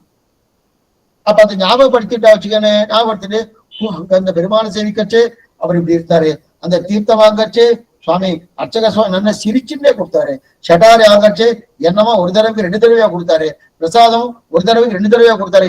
இதெல்லாம் ஞாபகப்படுத்த நமக்கு என்ன ஆகுது, அந்த போய் சேவிக்காத விரகம் இருக்கு இல்லையா, அதாவது அந்த அந்த வருத்தம், அந்த வருத்தம் போயிடுறதுனும். அதே போல இப்ப கண்ணனை காணும், இப்ப கோபிகைகள்லாம் கண்ணை காணும். இந்த விரகதாபம் வந்து கொடுத்து அந்த விரகதாபத்தை குறைக்கணுமோனோ, குறைக்கணும்னா என்ன பண்ண சுவாமி, கண்ணன் இருக்கிறா போல ஒரு நாடகத்தை போட்டுடலாம். இதத்தான் திருப்பாவையில எடுத்திருக்க அனுகாரம்னு பேரு இருக்கு. திருப்பாவை அவதாரில பிரதானமா பிரிவாச்சம் எடுத்திருக்காரு, அழகிய மணவாள பெருமாள் நாயனர் எடுத்திருக்காரு. இது சொன்னா ஒரு நாடகம்னு பேரு. என்ன பண்ணா, கண்ணன் இருக்கிறா போல நாடகத்தை பண்ணலான்னார். என்ன எப்படி சுவாமி நாடகம் பண்ணுவேன்னா, கண்ணன் வந்து காளிங்க நர்த்தனம் பண்ணினானோ அதை நம்ம ஒரு நாடகம் மாதிரி நம்ம பண்ணுவோம். அவனியாச்சுன்னா கண்ணன் இருக்கான், காளிங்கன் இருக்கான், நம்ம பிரத்யட்சமா செவிச்சுட்டு இருக்கோம், அந்த விரகத்தாக்கும் குறையும் அப்படின்றதுக்காக காளிங்கனை போல ஒருத்தர் உட்கார்ந்து போயிடான். காளிங்கன்னா படம் எடுக்கணும்னு 5 தலை பாம்பு, அந்த படம் எடுக்கிற மாதிரி ஒருத்தர். இன்னொருத்தி என்ன பண்ணா, என்ன பண்ணா, தன் காலை தூக்கி அவன் தலைமையில இருக்கான். அப்படின்னா என்ன அர்த்தம், கண்ணன் தான் காளிங்க மேல காலை வச்சுட்டு இருக்கானோ, அப்ப இந்த கண்ணன் தான் தன் மேல காலை வைக்கிறான்னு வச்சாச்சு. ஒருத்தி ஏன்னா ஒருத்தர் நம்மோடு இல்லைன்னா அவர் இருக்கிறாப்ப நினைச்சுட்டு தாபத்தை குறைத்து கொள்ளாடியா, அத போல ஒரு நாடகம். ஒரு பொண்ணு நன்னா குனிஞ்சுண்டு காளிங்களை போல இருக்கா, இன்னொரு பெண்ணு கண்ணனை போல வேஷம் போட்டுண்டு அந்த காலை எடுத்து அந்த காளிங்கன் என்கிற தலைமையில தன்னுடைய காலை வைக்கிறார். காலை வைக்கச்சே இப்ப நமக்கு என்ன தோணும்னா, சுவாமி நீங்க விறகு தாபம் தானே குறையணும், கண்ணனா வேஷம் போட்டோம் ஒன்னும் தவறும் இல்லையே, போட்டோம் உண்மைதான். ஆனா அந்த கண்ணனா வேஷம் போட்டு அதை நான் ஒண்ணும் சொல்ல, ஆனா அவன் அதுக்கு மேல அந்த தாபத்தை குறைச்சுக்கிட்டோம்.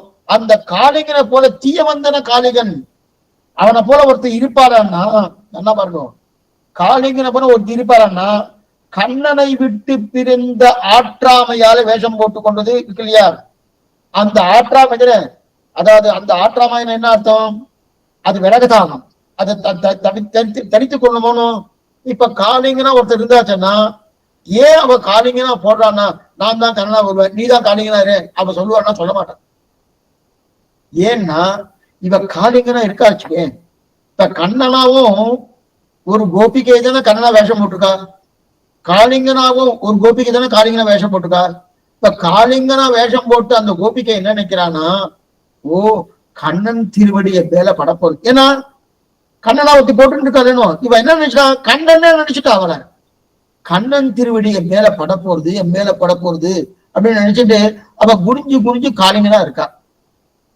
சரி, அப்ப கண்ணனா இருக்கக்கூடிய அவளுக்கு காலை வைக்கணுமானோ, காலை வச்சு தொகைக்கிறான்னு சாமாம நாடகத்துல என்ன அடிக்கிற மாதிரி கன்னத்துல அரையணும்னு வச்சுக்கேன், இது வரைக்கும் கை வரும், கை வந்துட்டு அரைஞ்சுவாள், அரைய மாட்டான், கை இப்படி வரும், கை இப்படி வந்து அதுக்கு உடனே அதுக்கு உண்டான ஒரு மீசு கொடுத்துருவா, அரைஞ்ச மாதிரி ஒரு மீசு கொடுத்துனா அரைச்சிட்டா பாரு அப்படி சொல்லுவாரணும். அப்ப நாடகம்னாலே என்னன்னா அடிக்கிற மாதிரி ஒரு பாவம் இருக்கும், ஆனா நிஜமா அடிக்க மாட்டான். ஆனா இங்க என்ன ஆயிடுச்சுன்னா காலைங்கிற நிஜமாவே இந்த கண்ணனாக வேஷம் போட்டு அந்த கோபிகை இருக்கானே, காளிங்கனா வேஷம் போட்டு அந்த கோபிகை இருக்கானே, அவ உட்கார்ந்துட்டு அவ தலைமையில இந்த கண்ணனாக வேஷம் போட்ட அந்த கோபிகை காலை வச்சிருக்கா. காலை வச்சு சும்மா ஒரு ஒரு அழுத்த அழுத்தினா போறணும், கண்ணா அழுத்துறா, கண்ணா தொகைக்கிறா. தொகைச்சா இது நாடகம் தானே, அவளுக்கு வலிக்காதா? அப்ப அவ அழமாட்டான், அழவே இல்லை. சேஷம் வலிக்காதான, வலிக்கிறது, ஆனா அழ. அது என்ன அவ என்ன நினைக்கிற, காளிங்கன வேஷம் போட்டுவா, கண்ணன் திருவடி என் மேல படுறது, கண்ணன் திருவடி என் மேல படுறது, இந்த எண்ணமே இருக்க தவிர வழியே தெரியல. இதுதான் அணுக்காரன்னா இதுதான், வழியே தெரியல. வழியே தெரியாதபடியான அந்த கோபிகை ஓ கண்ணன் திருவி பட்டு இருக்க. இவ என்ன நினைக்கிறா, ஓ காளிங்கன் தொட்ட காளியன், உன்னை நான் என்ன பண்றேன் பாரு, என்ன பண்றேன் பாரு. இவளும் கண்ணனாவே தன்னை பாவித்து கொண்டு அந்த கோபிகை காளியன் என்ற கோபிகை மேல அண்ணன் வச்சு தொகைத்துட்டே இருக்கான். இதுக்குதான் என்ன பேரு, விரகதாபத்தை குறைக்கக்கூடிய. இப்படி தொடர்ச்சிருந்தா வந்தா ஒரு இந்த மாதிரி இதான் தீட்டுனா, அது மட்டும் இல்ல இன்னொன்னு நினைக்கிறான், இந்த கண்ணனா வேஷம் போட்ட ஒரு பரம பக்தை இதுன்னு அவ கால் என் மேல படட்டுமே, கலைப்படமே அப்படின்னா இப்ப அதனால்தான் காளிங்களா ஒத்துண்டா, இன்னொருத்தி கண்ணை போடுச்சா. இப்ப கண்ணன் இடுப்பை, கண்ணன் எப்பவுமே இந்த இடையர்களுக்கு இருக்கக்கூடிய ஒரு நிலை என்னன்னா, அவ இடையருடைய இடைநடை, இடைப்பேச்சு, இடமுடின்னு சொல்லிட்டு இருக்கா ஆண்டாள். இடநடை, இடைப்பேச்சு, இடைமுடி அப்படின்ற இடைமுடின்னு அவ சைட்ல கொண்ட போட்டுப்பா. அந்த கொண்டதான் ஆண்டாள் போட்டு இருக்கா. இடைப்பேச்சு, ஆண்டாள் இடைப்பேச்சு இருக்கா. இருக்க சபை நெய்யும் நோம் பாலும் நோம், இதுதான் இடைப்பேச்சு. ஏன்னா நெய் உண்ணோம்னு சொல்ல, நெய் குடிப்போம்னு சொல்லுவா, பால் சாப்பிடுவாள், பால் குடிப்பால சாப்பிடுவாள, பால் உண்பதுன்னா உண்பதுன்னா திரவிய பதார்த்தம் இல்ல, நல்ல சாலிடா இருக்கிறது, அது நீரா இருக்கிறது தான் குடிப்போம்வா. பால் நீரா தானே இருக்கு. அப்ப என்ன, நெய் குடியோம் பால் குடியோம்னு சொல்லணும், ஆனா உண்ணோம்னு சொல்றா. இதெல்லாம் இடையர்களுடைய பேச்சு. அப்ப இடைநடை, இடைப்பேச்சு, இடைமுடி இதெல்லாம் வந்து தோணும். அதே போல இங்க என்ன ஆயிடுச்சு, இந்த கண்ணன் நடக்கிறோம்னா இந்த விடையர்கள் மேல பானை வச்சுட்டு இருப்பா. தயிர் பானையோ, மோர் பானையோ, அதே போல வெண்ணெய் பானையோ இல்ல நெய் பானையோ வச்சுட்டு நடப்பா. இன்னைக்குமே தலைக்கு மேல ஒரு பாரம் வந்து வச்சுக்கங்க, பாரம் வந்தாலே அப்ப நடக்கும் போது நடையில கொஞ்சம் அப்படி கொஞ்சம் மாறுதல் இருக்கும். ஒரு பக்கம் தாங்கினா பாட்டு நடப்பா, இடுப்ப ஒடுக்கி ஒடுக்கி நடப்பா. ஏன் இடுப்ப ஒடுக்கி ஒடுக்கி நடக்கிறான்னா, பாரம் மேல இருக்கணும், ஒடுக்கி நடக்கிறான்னா பாரம் மேல இருக்கிறது ஒடுக்கி ஒடுக்கி நடக்கிறா, தலையில பாரம் இல்லையா, அந்த பாரம் தாங்காம இடுப்ப ஒடுக்கி நடக்கிறானோ. அதே போல சற்று தன்னை அதே போல என்ன பண்ணலாம், கண்ணன் நடக்கிறா போல ஒரு கோபிகை நடக்கிறான், கண்ணன் நடக்கிறா போல ஒரு கோபிகை நடக்கிறா. அது மேல அந்த பேர் என்னாச்சு, இவருக்கு அந்த நாடகம் எல்லாம் முடிஞ்சிருச்சு, நாடகம் எல்லாம் முடிஞ்சிருச்சு. கண்ணன் எங்க எங்க தேடலாம், வாரும் எல்லாம் கிளம்பிட்டா. கிளம்பி தேடலாம் சொல்லி நேரா அசோக மரம், அசோக மரம் இருக்கணும் தெரியுமோன்னு மாவளமா தெரியும். அந்த அசோக மரத்து கிட்ட போய் ஒரு பெண்ணு கேட்கறா, என்ன கேட்க, அசோகன்னு உனக்கு பேர் வச்சுட்டு இருக்கையே, நீ எப்பயும் கண்ணனை தேடி கொடுக்க போற, அசோகம்னு நீ உனக்கு பேர் வச்சுட்டு இருக்கணும். மரத்தை பார்த்து கேட்கிறா இந்த பெண்ணு, அசோகம்னு நீ பேர் வச்சுட்டு இருக்கணும், அசோகம்னு நீ எப்ப கண்ணனை தேடி கொடுக்க போற. அப்பதான் எங்களுக்கு அசோகம் போதும், கோபம் சோகம் அசோகம். சோகம்னு சொன்னா சோகம் வருத்தம், அசோகம்னாலே சோகம் போயிடுச்சுன்னு அர்த்தம்னா, இல்ல அந்த மரத்துக்கு சோகம் போயிடுத்தான். இது வந்து கேள்விப்பட்டதே இல்லையா, அசோக மரத்துக்கு சோகம் போயிடுச்சுன்னு அர்த்தமானா சொல்லிட்டு இருக்கான். அசோகம்னா சோகம்னா சோகம் வருத்தம், அசோகம் வருத்தம் போயிடுச்சுன்னு அர்த்தம். அப்ப அந்த அசோக மரத்தை பார்த்துங்க, அந்த பொண்ணு சொல்றா, என்ன சொல்றான்னா, இவனுக்கு சோகம் இல்லையேனும், நீ அசோகம் தானே. அப்ப அசோகம் வந்தபடி ஏன் உனக்கு அசோகமா இருக்குன்னா, உன் மரத்திலேயே கண்ணை உட்கார்ந்துட்டு இருப்பான் போட்டு இருக்கு, அதனால உனக்கு அசோக மரம்னு பேர் வந்துட்டு இருக்கும். இந்த கோபிகை பார்த்து சொல்ற அசோக மரத்தை பார்த்து, உனக்கு அசோக மரம்னு எதுக்கு பேர் வந்துட்டுன்னா, உன் மரத்து மேல உன் மேல கண்ணன் வந்து உட்கார்ந்துட்டு பாம்படுது, உட்கார்ந்த கண்ணன் நம்மோடு கலந்தான்னா சோகம் இருக்குமா? அகம் தா சர்வபாபேபியோ மோட்சயிச்சாமி மாசிஷகா, சோகப்படாதே, நான் உன்னை எல்லா பாபங்களிலிருந்து விடுவிக்கிறேன், சோகப்படாதுன்னு சொன்னார் இல்லையா? அதே போல அவனே வந்து உட்கார்ந்துட்டு அந்த மரத்து வேற என்னங்க சோகம் இருக்குமா? சோகம் இருக்கானா? உன் சோகம் போயிடுத்து மரமே, எங்களுடைய சோகத்தை நீ எப்பொழுது தீர்க்க போகிறாய்? உன் சோகம் போயிடுத்து. ஏன்னா கண்ணன் உன்னோடு கலந்தான், உன்னோடு அங்க வந்து உட்கார்ந்துட்டு இருக்கான், உன் சோகம் போயிடுத்து. எங்களுடைய சோகத்தை எப்ப தீர்க்க? இப்படியே பேசிட்டு ஒருத்தருக்கு ஒருத்தர் பேசிட்டு ஒருத்தி கூப்பிடுறா, இது வரைக்கும் வர ஒருத்தி உடனே என்ன பண்ணா, கண்டுபிடிச்சிட்டான். என்ன கண்ணன் இப்படிதான் போயிருக்கான்னு கண்டுபிடிச்சிட்டான். ஏன்னா அங்க எல்லாம் இப்ப மாதிரி தார் ரோடெல்லாம் கிடையாது, எல்லாமே வந்து மணல் வெளிதானே, எல்லாமே மணல் தானே. மணல்ல நம்ம நடந்தாலே நம்முடைய கால் பதிவுகள் அதுல தெரியும், மணல்ல நடந்தாலே கால் பதிவுகள் தெரியும்.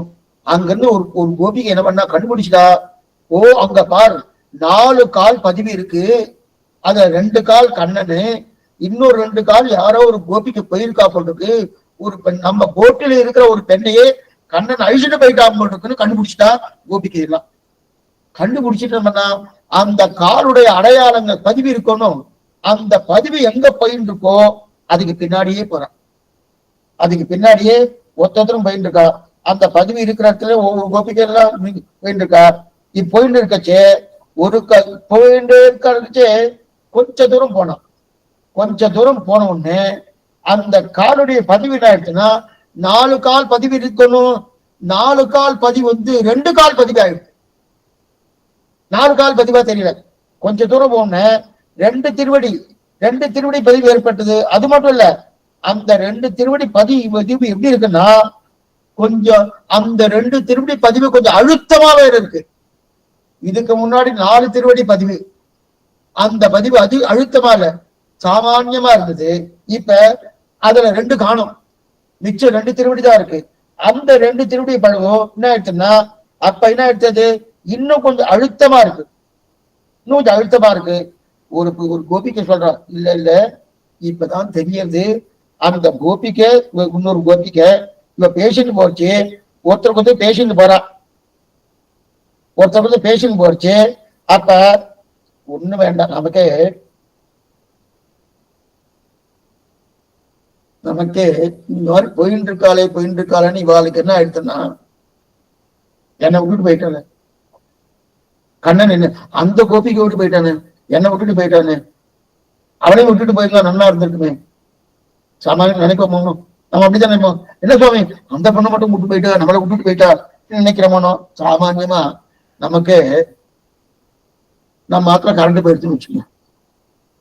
கரண்ட் போயிடுச்சுனாலே உடனே என்ன பண்ணுவா, பக்கத்து வீட்டுல இருக்கா பாருங்க. பக்கத்து வீட்டுல இல்லைன்னு வந்துச்சுன்னா நமக்கு ஒரு ஆனந்தம், திருப்தி. ஓ அவாத்துல இல்லை, அவாத்துல இருந்து நான் மாத்திரம் இல்லைன்னு வச்சுக்கேன், அவாத்துல இருக்கேன், அந்த மாத்திரம் இல்லையே, அவாத்துல இருக்கேன், அந்த மாத்திரம் இருக்கேன். இப்ப என்ன ஆயிடுச்சுன்னா, இந்த பெண்ணு மட்டும் போயிட்டாலே நம்ம போலியே. இப்ப கோபிக்கைக்கெல்லாம் வருது, இவ போயிட்டாலே நான் போயிலேன்னு மாதிரி நினைச்சிட்டா.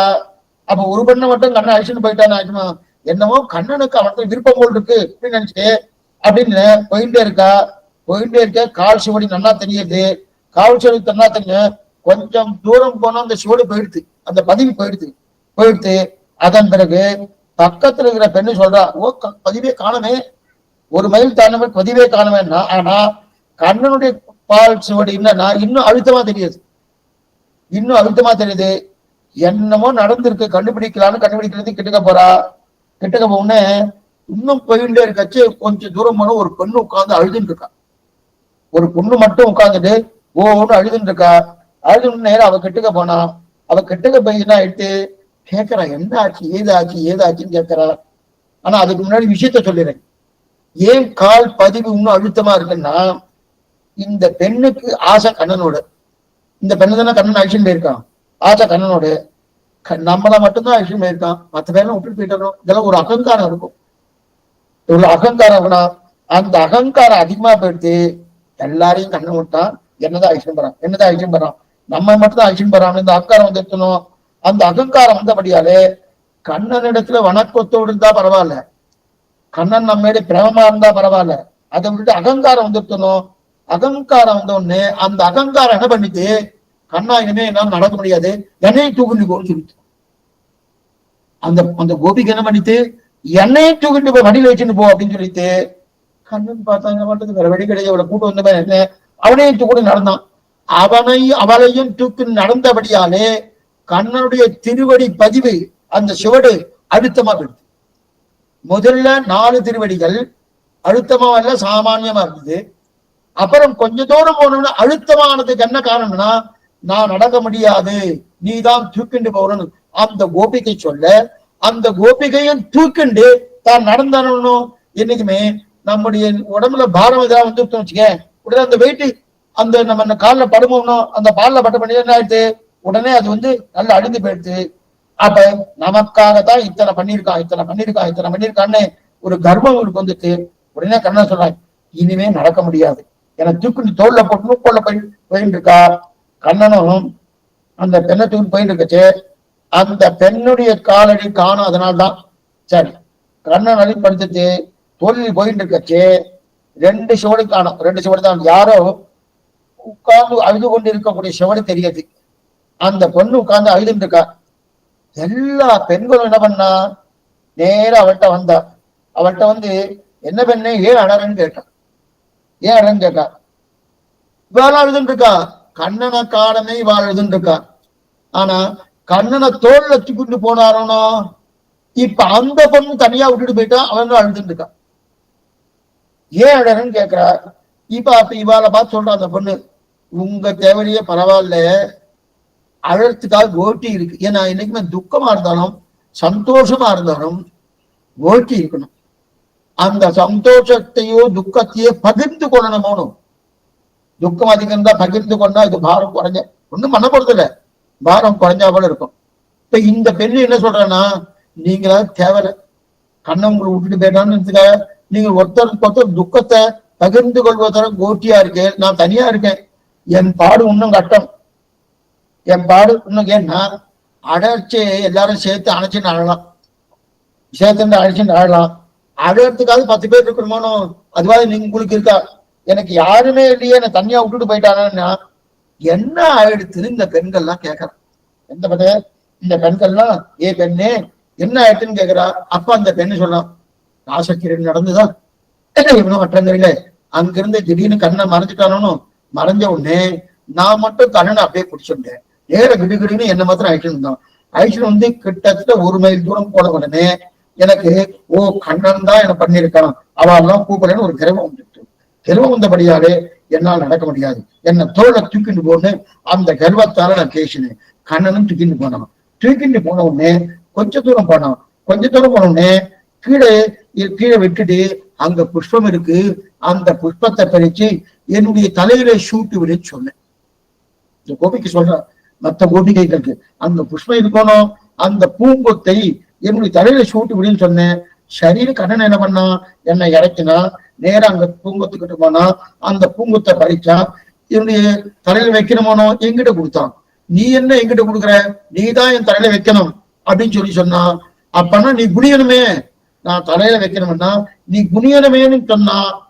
நான் என்ன பண்ணேன், நல்ல விதமா குனிஞ்ச. குனிஞ்சிட்டு என்னுடைய தலையில அந்த பூங்கொத்தை வைக்கிறான்னு பார்த்தா, குனிஞ்சு நான் எழுந்து நிமிர்ந்து பார்த்தா கண்ணனையே காணும். குனிஞ்சு எழுந்து நிமிர்ந்து பார்த்தா கண்ணனையே காணும். என்ன பண்றது, உங்களுக்காவது ஒருத்தருக்கு ஒருத்தர் பேச்சு துணையாக இருக்கு, எனக்கு அது கூட இல்லையே, அது கூட இல்லையே, கண்ணன் எங்க போனான்னு தெரியலையேன்னு நினைனா, ராசக்கீழே போது உன்னை விட்டுட்டு எல்லாரும் பட்டுதான் திரிக்க தவிர ஒருத்தி மட்டும் வந்துட்டா. அந்த ஒருத்தி இவளை ஆடா. ஓ அப்பதான் என்ன பண்ணா, நான் தண்ணியை விட்டுட்டு போனேன், சரி நீங்க எல்லாம் வருவேல்னு காத்துன்றது இங்க இருந்த அப்படின்னு தெரியல. அப்ப எல்லாரும் தேட ஆரம்பிச்சிட்டா. இப்ப விட்டுட்டு போன பெண்ணும் தேட ஆரம்பிச்சிட்டா. இதுக்கு முன்னாடி மீதி கோபிகைகளும் தேடனா, விட்டுட்டு போன பெண்ணும் தேட ஆரம்பிச்சா. அப்ப நீங்க சொன்னா அப்படிப்பட்ட கோபிகைகள் என்னன்னா, இந்த இடத்துல இந்த கண்ணனுக்கும் இந்த கோபிகைக்கும் இருக்கிற சம்பந்தம் என்னன்னா ஆத்மானுபவம். இதுக்குதான் கோபகீதின்னு இது. ஒவ்வொரு இடமா தேடுறா கோபிகைகள், அவெல்லாம் பாட்டு பாடுறா, என்னென்னமோ பண்றா. அது மட்டும் இல்ல, இந்த பூமாதேவி இருக்கணும், பூமாதேவி எல்லாம் புல்லு முளைச்சிருக்கணும், நல்லா புல் முளைச்சிருக்கணும். எதுக்காகனா புல் முளைச்சிருக்கனா நல்லா வருங்க. ஒரு ஆண் புதுசா கல்யாணம் பண்ணாச்சுக்க, தன்னுடைய மனைவி தோலை தொடர்ந்து போகணும். தொடரும் போது மெய்சில் இருக்கும் போகணும். அந்த மெய்சில் இருக்கும் போது மயிர்கூச்செறிய போகணும். அப்ப மயிர்கூச்சி எறியும் போது கண்ணனோட திருவடி பூமியில் மேல பட்டதுன்னா நீதான் புது மனைவி, ஆண் மகன் இவன் அப்படின்னு இந்த மாதிரி பட்ட உடனே உட்பட்டு சிரித்து போயிடுமோனும். சிரித்து போட உடனே அந்த சிரிப்பு தான் நீ என்னாச்சு, பூமாதேவியே நீ புல்லா வந்துட்டிய. பூமாதேவிக்கு புல் இயற்கையா வர்றது. இப்ப குமாரிகள் என்ன கேக்குறாங்கன்னா, நீ புல்லா வந்ததுன்னா கண்ணன் ஏதோ ஒரு பெண்ணை பிடிச்சிருக்கான், அந்த தோலை பிடிச்சிருக்கான், அந்த போல் சிரிச்சுட்டு அந்த சிரித்து போலதான் புல்லா மலைச்சதோ அப்படின்னு தெரிவிக்கிறான் இல்லையா. அதுதான் தாமரையா மலைஞ்சதோ, அதுதான் புல்லா எடுத்தோ, நீதான் கண்ணன் இங்கே என்று எங்களுக்கு சொல்லிக் கொடுக்கணும் அப்படின்னு சொல்லி புல்ல பார்த்து கேட்கிறான். வண்டு வண்டு அப்படின்னா கண்ணுடைய இந்த புருவம் இருக்கணும். புருவெல்லாம் வண்டுகள் மொய்த்தா போல அந்த மாதிரி புருவம் இருக்குமா. அந்த வண்டை பார்த்து கேட்கிறார், ஏ வண்டே நீ என்ன இப்ப சிரமப்பட்டு இருக்க, நீ கருப்பா இருக்கியே, இது கண்ணுடைய அந்த புருவத்துக்கு நீ இருந்திருக்கியே, நீயும் தவிக்கிறாயா, எங்களை போல நீயும் தவிக்கிறாயா அப்படின்னு கேட்டு இருக்கா. இது ஒவ்வொன்றும் கேட்க கேட்க என்ன ஆயிடுச்சு, அவளுக்கு இன்னும் விரகதாபம் அதிகமாயிடுச்சு. விரகதாபம் ஏன்னா கண்ணனுடைய திருவடி எங்கள் மார்பில வைத்து குங்குமப்பூவை சுமத்தி அர்ச்சனம் பண்ணணும். அவன் உண்ட மிச்சல சாப்பிடணும். அவன் உடுக்கு தலைந்த பீதகபாடை நாம் உடுத்துக் கொள்ள வேணும். அப்பதான் விரகதாபத்தை தீரும். அப்படின்னா அவனுடைய திருவடிக்கு குங்குமத்தாலே அர்ச்சனை பண்ணணும். குங்குமப்பூ அர்ச்சனை பண்ணணும். அவன் உண்ட மிச்சல் உடுத்து கலைந்தனின் பீத துளுத்தம் துளுத்த துடாயின சூடை கலைஞர் சூடுமை தொண்டர்களும் தெரிவிக்கிறார் இல்லையா. அவன் உண்ட மிச்சலை சாப்பிடணும். அது உச்சிட்டம் சிபாவனம் தெரிவிக்கிறார், அதை சாப்பிடணும். அதற்கு மேலே அவன் சாத்தி கலைஞ்ச உடுத்து, அந்த உடுப்பை நாங்க உடுத்துறோம். அப்பதான் எங்க விரகதா வந்தனை அப்படின்னு தெரிவிக்கிறார். ஏன்னா இப்பவே என்ன கோவர்த்தன ஒருத்தனை கொண்டு போங்கோ அப்படின்னு சொல்லி, ஏன்னா அவனுடைய கை பட்டாலாவது அவனுடைய இடம் பட்டாலாவது இந்த தாபம் குறையுமோ அப்படின்னு நேரா யமுனா நதி கரைக்கு வந்துட்டா. வந்த உடனே சரி சொன்ன, இங்க வந்தாலாவது நம்மளுடைய தாபம் குறையுனா ஒவ்வொருத்தரா பிரார்த்தித்து பேசிட்டு இருக்கா. இப்படி உன்னை பார்க்காத ஒவ்வொரு வினாடியும் கண்ணனை பார்க்காத, இது பாகவதத்திலே சுக்கராச்சாரியர் தெரிவிக்கிறார், கண்ணனை பார்க்காத ஒவ்வொரு வினாடி பொழுதும் ஒரு யுகம் போல ஆனதுதான். கண்ணனை பார்க்காத ஒவ்வொரு வினாடியும் ஒரு யுகத்தை போல அர்த்தம். ஒரு பகல் 1000 ஊழியாலோ ஆழ்வார் தெரிவிக்கிறார். வேய்மறி தோலினை மெலியுமாலோ மெலியமென் தனிமையும் யாதும் நோக்கா காமரு குயில்களும் பூமாலோ கடமையில் அவைகளும் தாழுமாலோ ஆமரு வினநிறை மெய்த்து நீ போக்கு ஒரு பகல் 1000 ஊழியாலும் தெரிவிக்கிறான் ஐயா. அப்படி இருக்கிறது ஒரு ஊழிக்காலம் போல இருக்கான். ஏன்னா ஒண்ணுமே இல்லை, நமக்கு வேண்டியவர்களோட பேசணும் வச்சுக்கேன், நம்ம ரொம்ப வேண்டப்பட்டவா, அவனா நமக்கு ரொம்ப பிரியம் இஷ்டமா இருந்துச்சு, அவளோட 10 மணி நேரம் பேசினா கூட இந்த சுவாமி 10 நிமிஷம் கூட அதுக்குள்ள கிளம்புற இல்லைன்னா 10 மணி நேரம் பேசியிருப்போம் அதுக்குள்ள. ஆனா வேண்டாதவரோட பேசினா வச்சுக்கேன் என்ன 2 நிமிஷம் தான் பேசியிருப்போம், 4 முழுக்கிட்ட நம்மோட உட்காந்துட்டு அடுத்துட்டா சுவாமி அப்படின்னு சொல்ற வேண்டாதன்னு சொல்லுங்க அப்படின்னு. அப்ப ஒரு நிமிஷம் கண்ணா நீ இல்லைன்னா ஒரு யுகம் போடா போல இருக்குது, 1000 ஊழிக்காலம் போடா போல கட்டம். அதுக்கு இதனால அந்த கட்டம்னா கோபிகைகள் தெரிவிக்கிறா பாருங்கோ, அவனுடைய சுருண்டி இருக்கக்கூடிய குடல் பகவானுக்கு கேசவன்னு திருநாமம், பிரசஸ்த கேச பாசகான்னு தெரியும். அன்று மாயன் குழல்னு ஆழ்வார் தெரிவிக்கிறார். அவருடைய குழல் இருக்கே, அந்த குழல் எப்படிப்பட்ட உன்னுடைய சுருண்டி இருக்கக்கூடிய குழலை பார்க்காமல் எங்களால இருக்க முடியல. கோபகுமாரிகள் சொல்லுகிறார், கண்ணா உன்னுடைய குழல் இருக்கணும், சுருண்டு இருக்கு, நீண்டு இருக்கு, நெய்த்து இருக்கு, அப்படிப்பட்ட குடலை பார்க்காம இதெல்லாம் இருக்க முடியாது. கண்ணனுக்கு தானே கேசவன் பேரு, பிரசஸ்த கேச பாசகம் சொல்லணும்.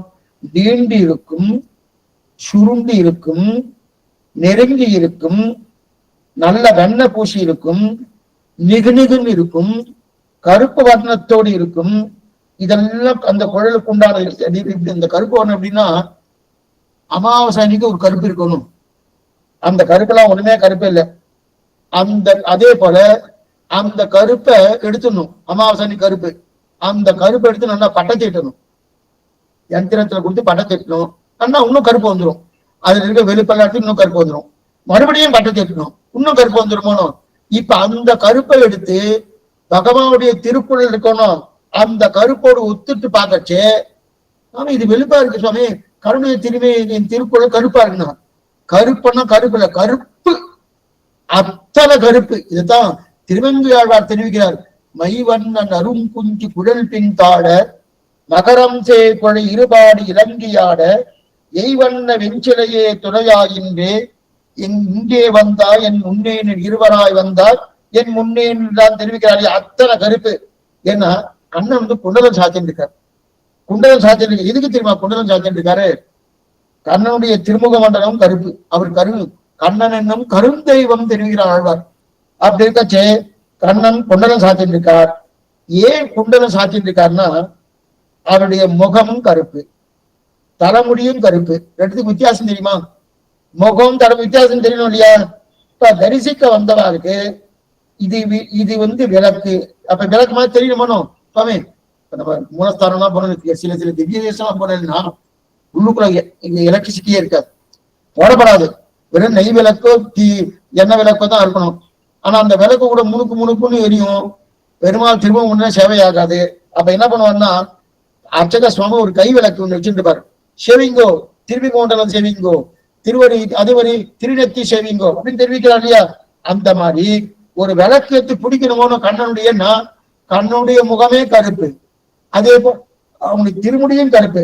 அப்ப அதுக்கு விளக்கு வேணுமோனோ, அதுக்கு என்ன சுவாமி விளக்கு பிடிச்சா பிறகு இருக்கு வேணுமோ? அதற்காக தான் என்ன பண்ணாரு, காதுல குண்டலம் போட்டு இருக்காராம். அந்த குண்டலம் போட்டு இருக்காருனோ அந்த குண்டலத்துடைய பிரகாசம் என்ன பண்ணும்னா, ஓ இது திருமுக மண்டலம், இது திருக்குறள்னு காமிக்குமா. கண்ணன் இதுக்கு குண்டலம் போட்டு இருக்காருன்னா அதுல ஒரு பிரகாசம் வருமானோ, அந்த பிரகாசம் என்ன பண்றதுன்னா கண்ணன முகத்தை காமிச்சு இது முகம், இது திருக்குறள் காமிக்கிறதுனும் அப்படின்னு தெரிவிக்கிறார். அதனாலதான் குண்டலத்தை சாத்தினார் போலும் தெரிவிக்கிறார். இதுக்கு சொல்ல வந்தேன் கூறத்தாவ இதுக்கு சொல்ல வந்தேன்னா வேதாந்த ஆச்சரியமான தெரிவிக்கிறார். கண்ணனுடைய சுருண்ட குழல், அந்த குழல்னா எவ்வளவு சுருண்டு இருக்குன்னா தெரியும்னா அவர் சொல்றாரு. ஏன்னா எவ்வளவு சுருண்டு இருக்குன்றதுக்கு ஒரு எக்ஸாம்பிள் எடுக்கிறார். என்னமோ அவருக்கு சோழ தேசத்துக்கு பெண்கள் மேல என்னமோ கோபம் போல் இருக்கு, அப்படியே எடுத்திருக்காரு. என்ன தெரிவிக்கிறார்னா தொண்ட மண்டலத்தை பிறந்தவர் தான் சுவாமி வேதாந்த தேசிகர். தீப பிரகாசம் விலக்கொடி பெருமாள் துப்புள் திவ்யதேசம் காஞ்சிபுரத்துல, அந்த துப்புள் திவ்யதேசத்துனா வேதாந்த தேசிகர் அவதாரம், அங்கதான் அவதாரம் பண்ணார். அவருக்கு என்னமோ சோழ நாட்டை கண்டால பிடிக்கல போட்டிருக்கு. அதனால என்ன பண்ணாரு, அவ என்ன பண்ணாரு என்னமோ தெரியல, என்ன பண்ணாரு அவர் சொல்றாரு, சோழ தேசத்து பெண்கள் எல்லாம் கோபம் வந்தால் என்ன வருவோம், கண்ணனுடைய திருக்குறளுக்கு ஒரு எக்ஸாம்பிள் சொல்றாரு. சோழ தேச யாராவது சோழ தேசம் அடியனை கோபிச்சுக்காதுக்கோ வேதாந்த தேசத்தை கேளுங்க. சோழ தேசத்து பெண்கள் எல்லாம் கோபம் வந்துருக்குன்னா எப்படி குறுக்கா சுருட்டி பேசுவாராம். கோபம் வந்துருக்கோம் வச்சுக்கேன், அப்படியே குறுக்கா பேசுவாராம், சுருட்டி பேசுவாளாம், இந்த மாதிரி பேசலாம். அத போல கண்ணனுடைய குரல் சுருண்டு இருக்குன்னா சுவாமி அவ கோபத்துக்கும் கண்ணனுடைய குரலுக்கு என்ன தோணும், அவ அப்படிதான் பேசுவாளாம். சோழ தேசத்து பெண்கள் கோபம் வந்துச்சுன்னா குறுக்க பேசுவாளாம், சுருண்டு பேசுவாளாம், விரண்டு பேசுவாளாம். அந்த மாதிரி கண்ணன் குரல் இருக்குன்னா அப்படின்னு தெரியாத சோழ தேச பெண்களுக்கு வெட்டி பேசுவாளாம். அவ என்ன பண்ணுவா, இந்த மாதிரியா வெட்டி பேசுறாளே, இத போல கண்ணன் குரல் சுருண்டு இருக்கின்றார். இப்ப கோபிகையில சொல்றது பார்த்தா அந்த குரலை பார்க்காம ஒரு வினாடி பொது எங்களால் இருக்க முடியாது. எனக்கு அவஸ்தப்பட்டு இருக்கானோ, இவதான் ராசக்கிரீட பண்ணா, அந்த ராசக்கிரீட பண்ணிட்டு கண்ணனுடைய தரிசனம் இல்லாம சிரமப்பட்டு இருக்கா. அப்ப என்ன பண்றா, அந்த கண்ணன் குடலை பார்க்காம கண்ணனே இல்ல, கண்ணனுடைய குடலை பார்க்காம எங்களால் ஒரு வினாடி பொழுது இருக்க முடியாது. அப்ப என்ன பண்ணா, இப்படி சுத்தி வர, இப்ப கண்ணன் பாக்குற, ஓ இவாள ரொம்ப சமப்படுத்திட்டோம், ரொம்ப சமர்த்தம், கண்ணன் பாக்குறான். இனிமே இவாள பிரிச்சா துக்கத்திலே பிராணம் போயிடும். முதல்ல பண்ணது ராசக்கிரீடை பண்ணும் போது ஆனந்தத்தால பிராணம் போயிடுன்னு மறைச்சிட்டார். இப்ப பிரிஞ்சுட்டார். பிரிஞ்சபடியால துக்கம். அந்த குழலை பிரிஞ்சு என்கிறால் ஒரு க்ஷணம் கூட இருக்க முடியாது சொன்னோடனே கண்ணன் பார்த்தார், இனி நம்ம பிரிஞ்சு இருந்தோம்னா இப்ப துக்கத்தாலே பிராணம் போயிடப்பட்டிருக்கு அப்படின்னு ஏற்கனவே சுகத்தால பிராணம் போடுன்னு மறைச்சார். இப்ப திரும்ப சேவை சாய்ச்சார். சரின்னு ராத்திரி பொழுது வர அப்ப என்ன பண்ணாரு, எல்லாரும் நாட்டியம் ஆட ஆரம்பிச்சிட்டார். ராசக்கிரீடை தொடங்கி இப்ப ராசகிரி தொடங்கிட்டு ஒருத்திக்கு ஒருத்தி கை கோத்து உண்டா. இந்த காலத்துல எல்லாம் தனுர் மாசம் என்று சொல்லக்கூடிய மார்கழி மாசம், இப்பெல்லாம் அது கிராமத்துல இருக்கவே தெரியல. அடியேனே அந்த மாதிரி வேஷம்லாம் போட்டு ஆடி இருக்கேன் சிறு வயசுல. இப்ப இல்ல, 5 வயசு 4 வயசு 3 வயசு 10 வயசுக்குள்ள சிறு வயசுல என்னன்னா அந்த மாதிரி கூடார வெள்ளன்சின்னு பாசுரம், அந்த பாசுரத்தெல்லாம் ஒருத்தருக்கு ஒருத்தர் ராசக்கிரீடை பண்ணுவார். ரொம்ப நல்லா இருக்கும். பஜனை பண்ணுவார், ரொம்ப நல்லா இருக்கும். இன்னைக்கு அதெல்லாம் ரொம்ப குறைஞ்சு போயிடுது. இதுக்கு சிட்டியில இருக்கா இல்லையான்னு தெரியல இன்னைக்கு. ஆனா இன்னைக்கு சில யாதவர்கள் பண்றான். சில யாதவ குளம் இருக்கு இல்லையா, அவெல்லாம் சில பேர்லாம் பண்ணிட்டு இருக்கா. ஆனா இன்னைக்கு யாதவ குளம் கொஞ்சம் எல்லாம் மாறி போயிடுது. கண்ணனை தவிர மற்றொரு தெய்வம் அறியாது இருக்கக்கூடிய யாதவர்கள் இன்னைக்கு எங்கெங்கோ போக இருக்கட்டும். இது அப்ப ராசக்கடை தெரிஞ்செடுத்து தொடங்கின உடனே ஒருத்தர் ஒருத்தி கையை கோத்துட்டு கண்ணன் தோல்ல கையை வச்சுட்டு இருக்கா. தோல்ல கையை வச்சுட்டு ஆடிட்டு இருக்கா. ஆடிட்டு இருக்கச்சு நன்னா ஆடுறா. அப்படியே 1/2 மணி நேரம் 3 நேரம் ஆடாச்சு. உடனே அந்த குமாரிகளுக்கு கேட்கணுமான்னு கால் தளர்ந்து போயிடுச்சு. கால் தளர்ந்து போன ஒரு தீன பண்ணா அந்த பெண் கண்ணனுடைய தோல்லையே அப்படி சாட்டிட்டான். இன்னொரு தீன பண்ணா, கண்ணா நீதான ரட்சிக்கணும், நான் தான் நீதான் ரட்சிக்கணும் அப்படின்னு அவன் முகத்துல சந்தன காப்பனா இருக்கணும். அந்த சந்தன காப்பனாட்டு தானெத்தி பூச்சிக்கிறான். ஒருத்தி என்ன பண்ணா, அந்த கண்ணனுடைய வாயில வெத்தலை பாக்கு இருக்கணும், அந்த வெத்தலை பாக்கு தான் வீசிக்கிறான். இந்த மாதிரி இனிமே எங்களால் ஆட முடியாது ஓய்வெடுக்கச்சே ஒருத்தி என்ன பண்ணா, கண்ணுடைய திருமார்படி அப்படியே தழுவிக்கிறார், திருவாரூரே தெரிகிறார். இன்னொருத்தி என்ன பண்ணா, கண்ணுடைய திருவடிகளுக்கு ஆஸ்வாசப்படுத்துறாப்பட அந்த திருவடி நன்னா வருகிறார். இப்படி ராசக்கிரீடை நடந்துட்டு இந்த நடந்துட்டு இருக்கச்சே சுக்கராச்சாரியரை பார்த்து பரீட்சித்து கேட்கிறார். என்ன கேள்வி கேட்கிறான்னா, என்ன சுவாமி, மாற்றானுடைய மனைவி இன்னொருத்தருடைய மனைவி இன்னொருத்தருடைய நினைவின் நிரப்பை கண்ணனோட போய் நாட்டியம் ஆடலாமா? அது சரியா? தர்மத்தை நிலைநாட்டுவதற்காக கண்ணுடைய அவதாரமா, அந்த தர்மத்தை ஒழிக்க வந்த அவதாரமா? இந்த கேள்வி யாரு கேட்கிறாரு? பரீட்சித்து கேட்கிறார். தர்மத்தை நிலைநாட்டுவதற்காக கண்ணுடைய அவதாரம் சார். பரித்ராணாய சாதுனாம் விநாசாய துட்சுதாம் தர்ம சம்ஸ்தாபனாச்சாரிய, தர்மத்தை நாட்டுவதற்காக தானே இந்த மாதிரி பண்ணலாமா அப்படின்னு இந்த கேள்வி கேட்கிறார். ஆச்சரியமான கேள்வி, ஆச்சரியமான பதில் தெரிவிக்கிறார் பரீட்சத்து. என்னன்றது நாளை தினம் பார்ப்போம். ஆழ்வார் எம்பெருமானார்ஜிய திருவிடேசனம் ஆச்சாரியன் திருவிடேசனம் பகவதாறு திருவடிகளே சரணம். சந்தேகங்களை திறந்தால் அவசியம் கேட்கும்படி பிரார்த்திக்கிறேன். சாயங்காலம் திருப்பல்லாண்டு உண்டு, 5 மணிக்கு ஆரம்பம். அவசியம் படிப்பேன்.